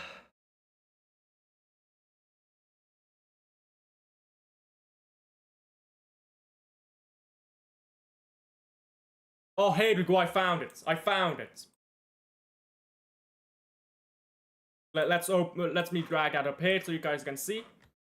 So this is a list which I don't even believe includes Fabregas, who's doing very well right now. So let's go through the list. Unexhaustive list of managers to replace Pep with. I mean, this is a piss take. These three are the best take. Oliver Glasner, there's an argument there, but probably not. Iriola, Motta, decent managers, not great though. Peter Bosz. Why did I even put him on? He's shit. Vincent Kompany. He's inexperienced in my opinion, but he can give a bit more than the life. I think he's a bit less stubborn than Pep. Fagioli had a decent season. Nuno, Forest manager. I think he's got a lot out of a Forest team. He really had no rights to finish that highly. Although he did finish very poorly that season. Pochettino. I mean, this is a piss take. My argument here is Pochettino had a good time at Tottenham. He didn't win anything though, so maybe I should move him lower down the list. Unai Emery, because why not? Maybe he'd win us a Champions League. He's king of Europe, so maybe he'd win us a Champions League. Luis Enrique, I find hard to argue with because of he just won the treble. I find that hard to argue with. And I think after you win the treble, it's good to move to a different club to rejuvenate yourself. That's what Jose Mourinho did. So Luis Enrique. De La Fuente, that's a Spain manager. I love the way Spain plays football. International football is very different from club football, but if this guy wants to prove he can do club football, come to Man City, show a style of football in the Premier League, and that'll be lovely to watch. Results-wise, maybe not as great. Ishmael Sanchez is one of few second division titles, so he's gotten things over the line, but he's never really struck me as a great manager, but maybe as a stopgap for Michel Sanchez, because you can have Michel Sanchez for a year, and then you can bring in Nagelsmann. Let me remove this. Nicky Hayen. Hi Gaffer. This guy. He's got one problem. Same problem as Pep. He plays the same players too often. My god, is he a fucking G, bro. He knows how to get over the line. This guy is a gaffer, bro. And he's got talent ID, yeah?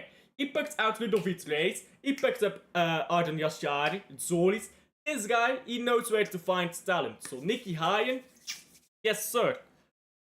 Antonio Conte, he's just won a league title.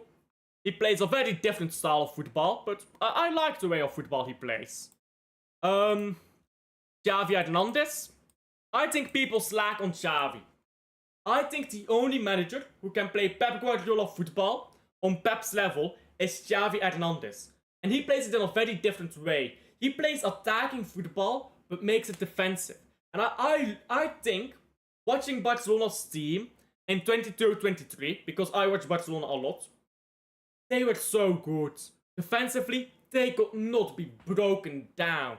They had Araujo, and they could not be... They had Araujo. Think about that. Araujo, one of the worst defenders to play at Barcelona in the past 5 or 10 years. Starting. And Xavi Hernandez got this defense to ball while attacking beautifully. So Xavi Hernandez here, I think, is hella underrated. I think he would solve a lot of defensive problems at Man City. Fuck this guy. Zinedine Zidane. This guy is perfect. He never wants a long job. He wants a job for 1 or 2 years. Because he wants the French job after the World Cup. Who becomes available after the World Cup? Julian Nagelsmann. So Zidane, you offered him a job until the World Cup ends. And he'll say, sure. Then Nagelsmann becomes available after the World Cup ends. Manager, happy to stay for a short time. Has never gone trophyless. He's only done 4 seasons, to be fair. All at Real Madrid. Is able to quickly instill a philosophy. Is great in Europe, and I want to win a Champions League again at some point. If we bring him in, maybe in the league, not as good, but we win the Champions League, so it doesn't matter, right? So maybe we'll finish like 3rd or something like that, but we'll win the Champions League. These are the managers I look at to replace Pep Guardiola. And then Nagelsmann, long term, or Cesc Fabregas, long term as well. We will see this season if Pep adapts, I agree. If he doesn't, we'll suffer again. If Pep adapts, let's not get... The treble is not easy. Listen, guys, the treble is not easy. You don't do the treble again. You do the treble once, and that's it. And if you do it again, that is eternal bragging rights. We did the treble twice. I don't think we will ever see Man City do the treble again. And that's fine. If we win a Champions League, if we win a Premier League, or we win them in both in one season, that's a very good season. We don't need to do the treble. Now, would I want to win the treble? Yes, but I'll never expect us to win it. I will never expect us in any given season to win the treble, no matter how good we are. Because the treble involves a lot of luck as well. It's not just you need to be the best team in the world by a country mile, and you need to have luck. You need to have both of those to win the treble. And I think it's just so difficult to get that. He's very stubborn, but when he gets it right, he gets it spot on. Just needs the old man to adapt now. I know he can. He seems reluctant, however. I think he will. The problem is, one learns from his mistakes. Unless you don't even pay attention to your mistakes. He was not reviewing these games, so he did not learn from his mistakes. Because he wasn't reviewing games. All season, he did not review games. You can't learn from your mistakes that way. That is my problem. If Pep Guardiola doesn't start reviewing games again, doesn't start taking stuff serious again, there'll be no improvement anyway this. Because you need to just look at yourself. You need to do some introspection. Right now, Pep isn't doing that. Last year, Champions League quarterfinal. Match against Real Madrid, you guys lost on penalties. Carlo, that time, managed to hold on against Pep. Carlo Ancelotti tends to get the better of Pep most times. I think if Pep brought on Doku earlier, we probably would have won in regular time. I think current Pep became too obsessed or scared of teams. A bit of both, I think, a bit of both. But your favoritism comes a part of it as well. Wait, what? Last year's Champions League, but my favoritism into what? My favoritism against Pep. I like Pep, but not doing it anymore, so he needs to fix up. I'd really love Jack to stay, but he's lost it for me. Jack has to go. I think Jack Grealish has to go. He may go somewhere and play really good again, but he needs he needs to go somewhere new. He needs to go somewhere new, reinvent himself, re-envision himself, and play out the last of his career at a solid level. Because he deserves that as well. He has potential, but it is what it is. Team sport. Viane needs to come in and do his job, which is ingoings and outgoings.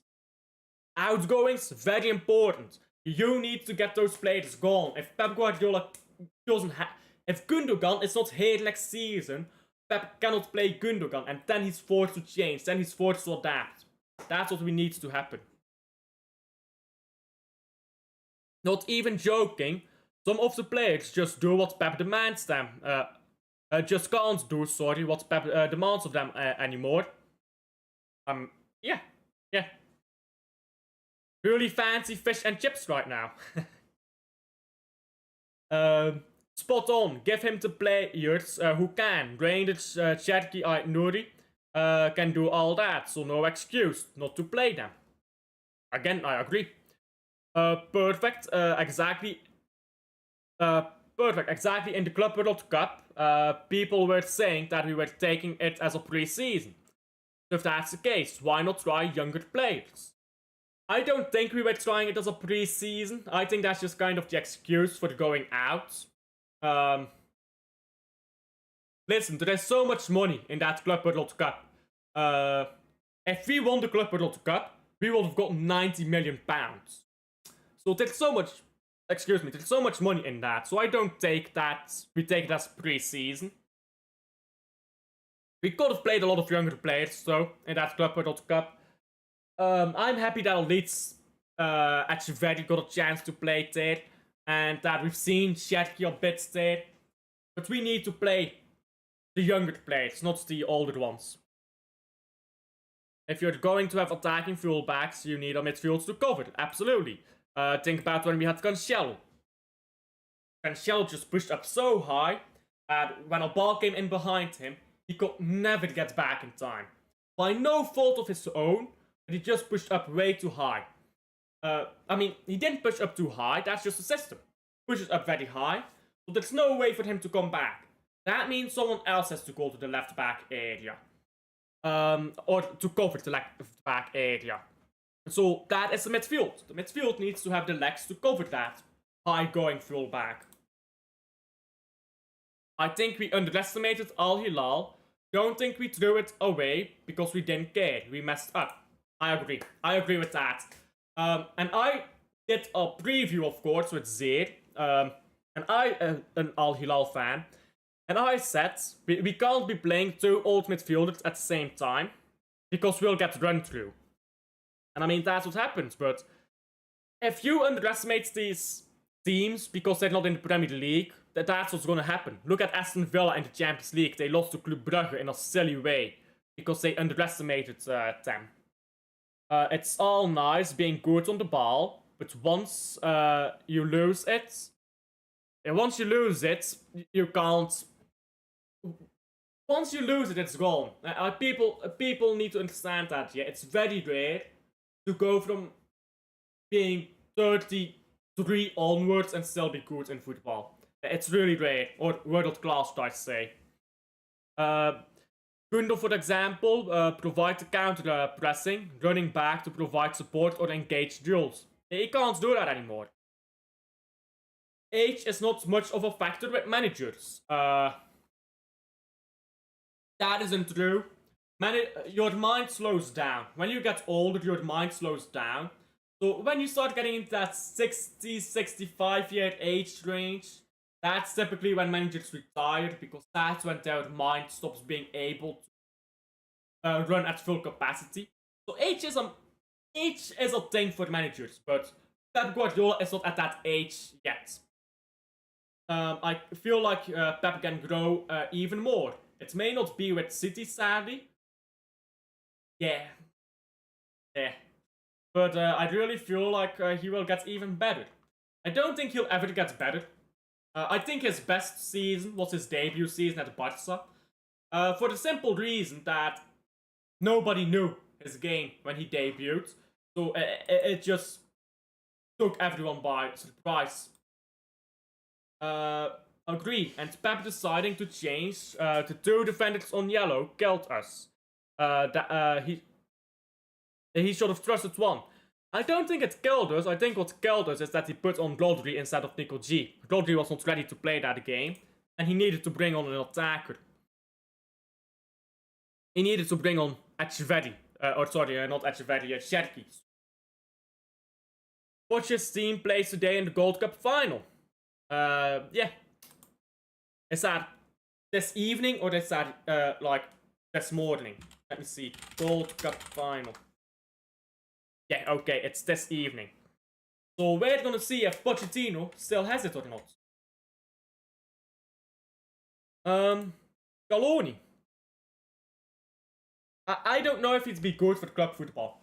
I mean, we can throw him on the list, but I don't know if he'd be good for club football. I just hope Pep adapts here and these managers keep developing. In 2 years, at least, one of them are more than ready to take over. I agree. Imagine letting Maresca win his first trophy and reaching the semi-finals of the Club World Cup, and letting them have a better season than Pep. It's a Conference League, to be fair, and they finished below us. We would have won the Conference League too. Legacy purpose. What do you think of Pep? Legacy-wise, I think he's ridiculous. Legacy-wise, I don't think there's a lot of managers who can talk to him. Remember the next watch long? Yeah, bro. We're a bit late already, aren't we? We're gonna do that stream about Dumfries, and I'm gonna take a break.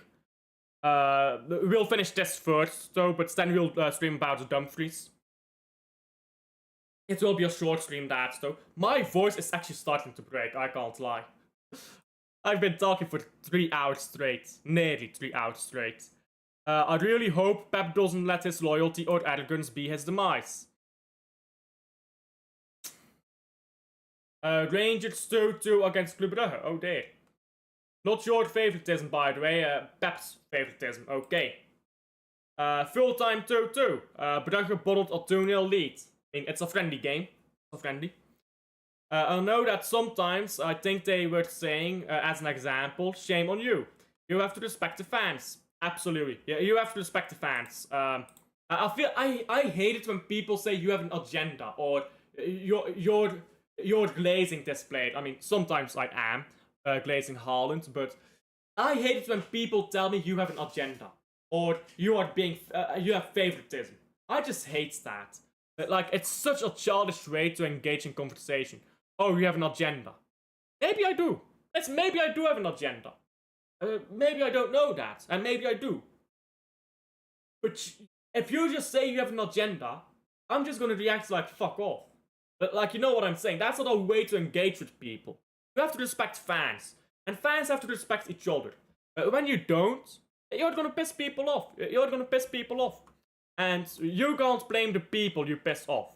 Like, if you piss someone off, you can't blame someone for getting pissed off at you. They should close the door when they leave and do something else. Yeah. They need to start putting in performances again. The players and the manager and the staff. And consistently. Not one good game, 4-0, and then the next game you lose 1-0 or 2-1. We can't go back to that. Carlo Real Madrid last season. Why was he poor? He didn't trust the youth. Xabi Alonso took over.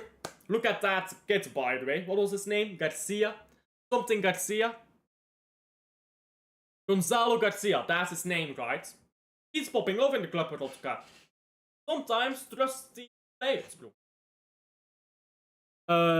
Look at Xabi Alonso, Legends of Madrid, Liverpool, Bayern. At the same time, he trusted the youth. Absolutely. It's a bit easier when you first come into a team as opposed to when you've been with a team for years. Huerta FC. I will not take Huerta. I will not take Huerta. Not at Man City. I think Gold Cup is more weak than Conference League at this point. Probably not that bad yet, but oh. It's gonna be great. It's gonna be great. And on the last day, who do you guys support slightly more? Man City or Club Brugge? I supported Club Brugge more because I thought Man City didn't deserve it. But when PSG was winning, because I thought it would be a draw between PSG and Stuttgart, and I thought Club Brugge deserved it more. But when PSG was winning, I was hoping that Man City would win as well, or beat Club Brugge, because that way we both advanced. So, who I support changes on the context. Context, guys. Context.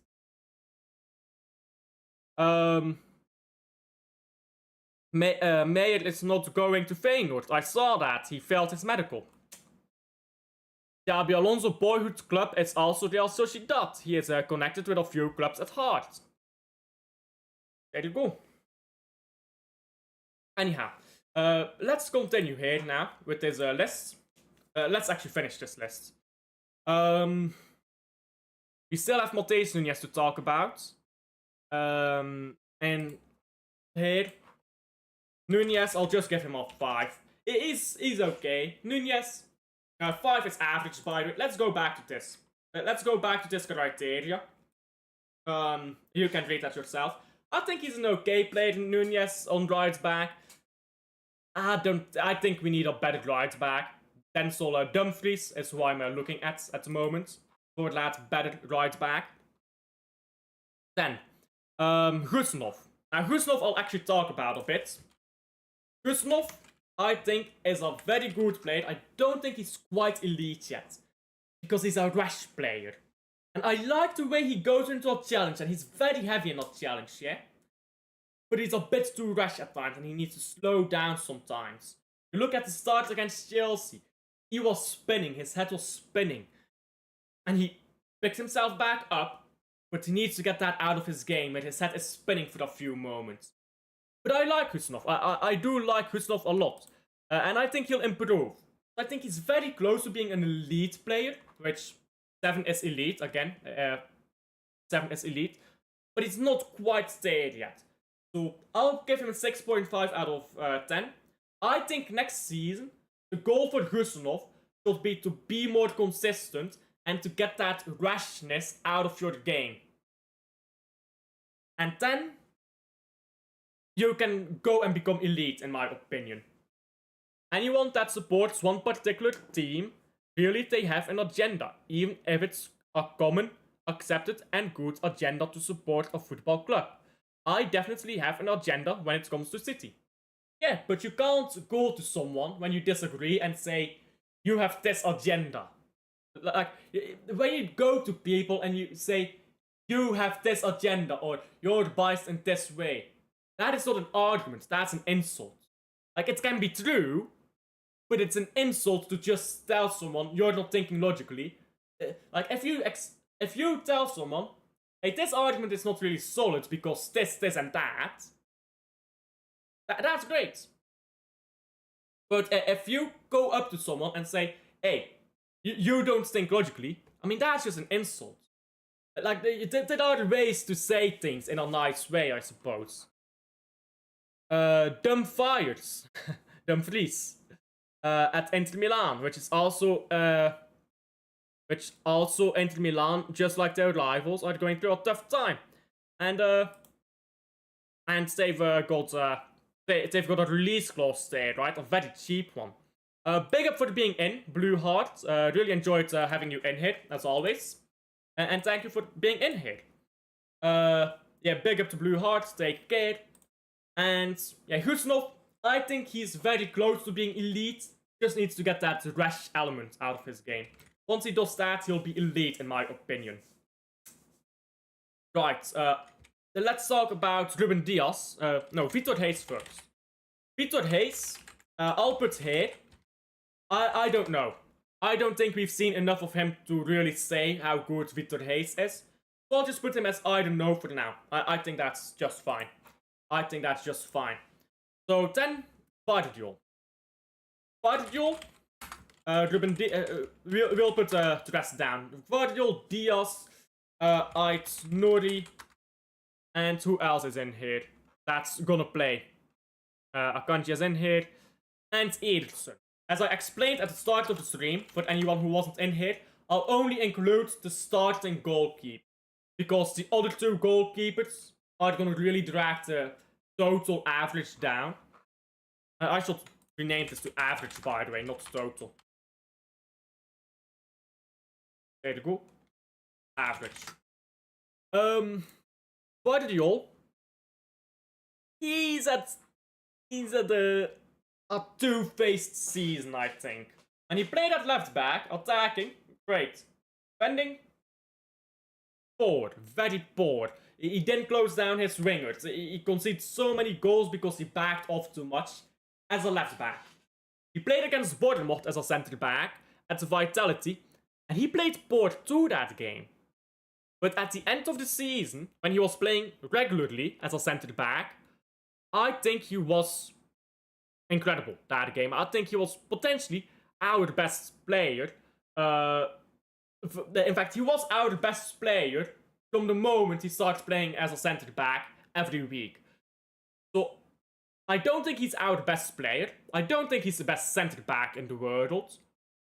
But I think next season, when Vardiol is going to be playing next to Ruben Diaz all season, or is going to be playing next to Gustav or whoever, as long as we have some support there in the box in way of a commanding goalkeeper or a tall striker, tall defender, I think Vardiol will be world class next season if we do all of that. So Vardiol I'll put as an 8. This defense, by the way, look at this defense. This is nasty. Do you want to stop acting like an idiot? He's leaving because he wants to. Doesn't give a damn about club. Wants to make more. Wait, what? Wait, what? Just as an example. Yes, that's an example. Yes, when it gets very toxic, well, PR flows around as well. Yeah, I was like, what? And as well, like, stop making fools of yourself. I agree. Josko should play centre back next season. He should be a 7 with potential for more. I think he'll be world class next season. I think he'll be world class next season. We will see. I think Virgil van Dijk will start out the season as the best centre back. I think Vardiol will end it as the best centre back. Because Van Dijk will get worse and Vardiol will get better. So I'll put Vardiol as the best centre back in the Premier League already. That is my math prediction. He'll be the best centre back in the Premier League. Official, Zubimendi is finally at Arsenal. Took about 20 years to get that done. Ruben Diaz.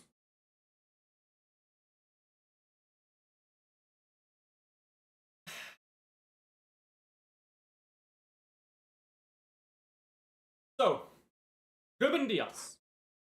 He's had really good seasons for us. Let's not get that wrong. He's had really good seasons for us.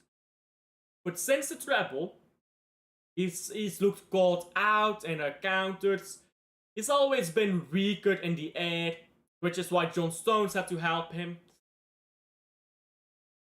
Ruben Diaz, I don't think, is at the level anymore that he used to be. I don't think that Ruben Diaz and Vardiol are as great a partnership as I just made out. Because you still need a tall defender to help them out. Because both Vardiol and Diaz aren't as great in the air. So Ruben Diaz is what I can see costing us some points in the next season.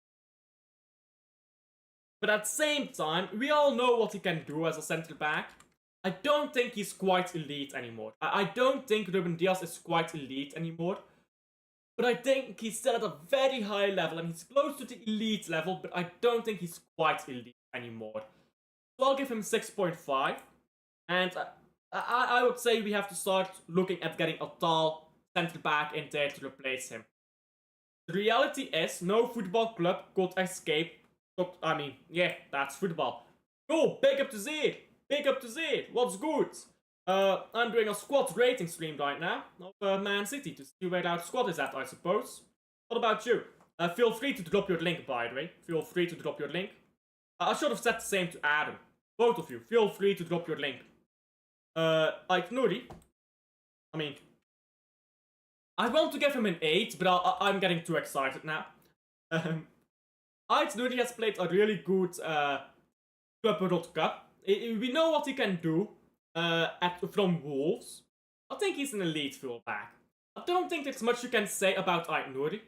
We all know what we can expect from Aït-Nouri. So there's not a lot to say. But there's a lot of goods there. I'll give Aït-Nouri a 7, which puts him on elite level. But I will say, if he plays in a back 3, and like he's pushing up from the back 3, and we don't have the correct midfield to accommodate the area he leaves behind, then I think Aït-Nouri will look very bad for us. But I think, under the correct circumstances, Aït-Nouri can be elite for us. Big up to Z. I think his decline in terms of reading the game and our current system doesn't suit him. Too slow. Yeah. Oh, you're not a mod. Why are you not a mod? Are you the real Z? I'm 100% sure I moderated you. 1 second, I need to check this right now. What is it, real Z? Why are you not a mod? Why are you not a mod? 1 second. That's moderated. There you go.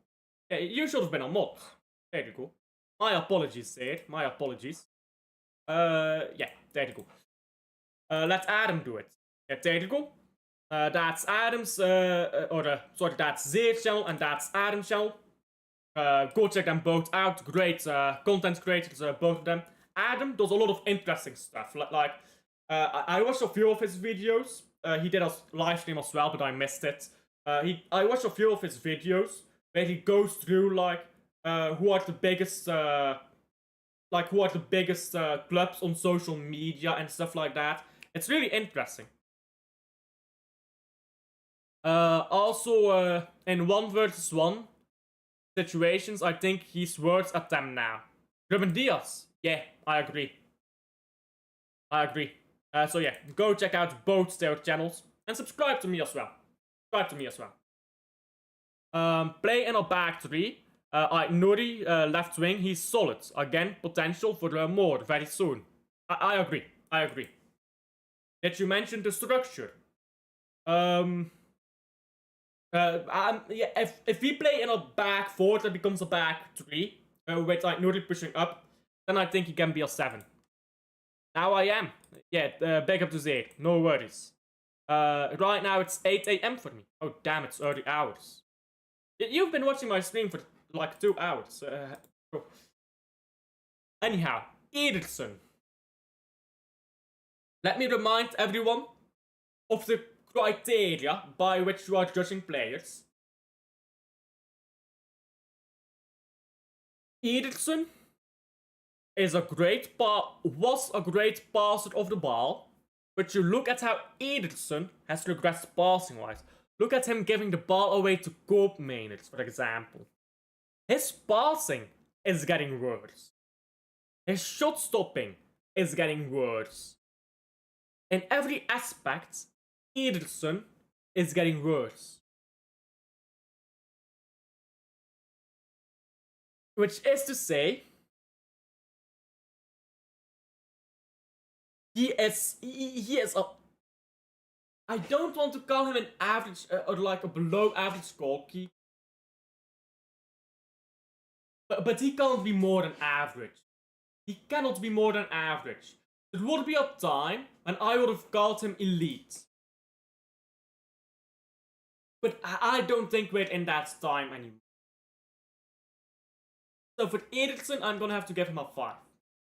Which, by the way, does not in any way justify how the fan base is abusing and acting towards Ederson as of late.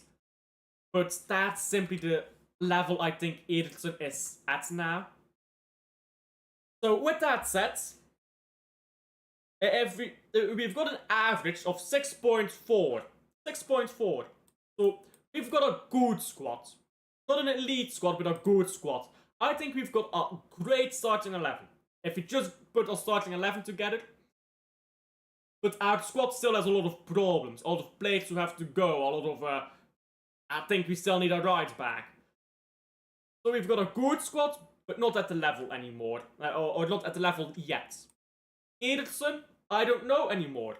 He has to pull his head out now. I agree. Need a goalkeeper in, regardless if he's staying or leaving. Wholeheartedly, I agree.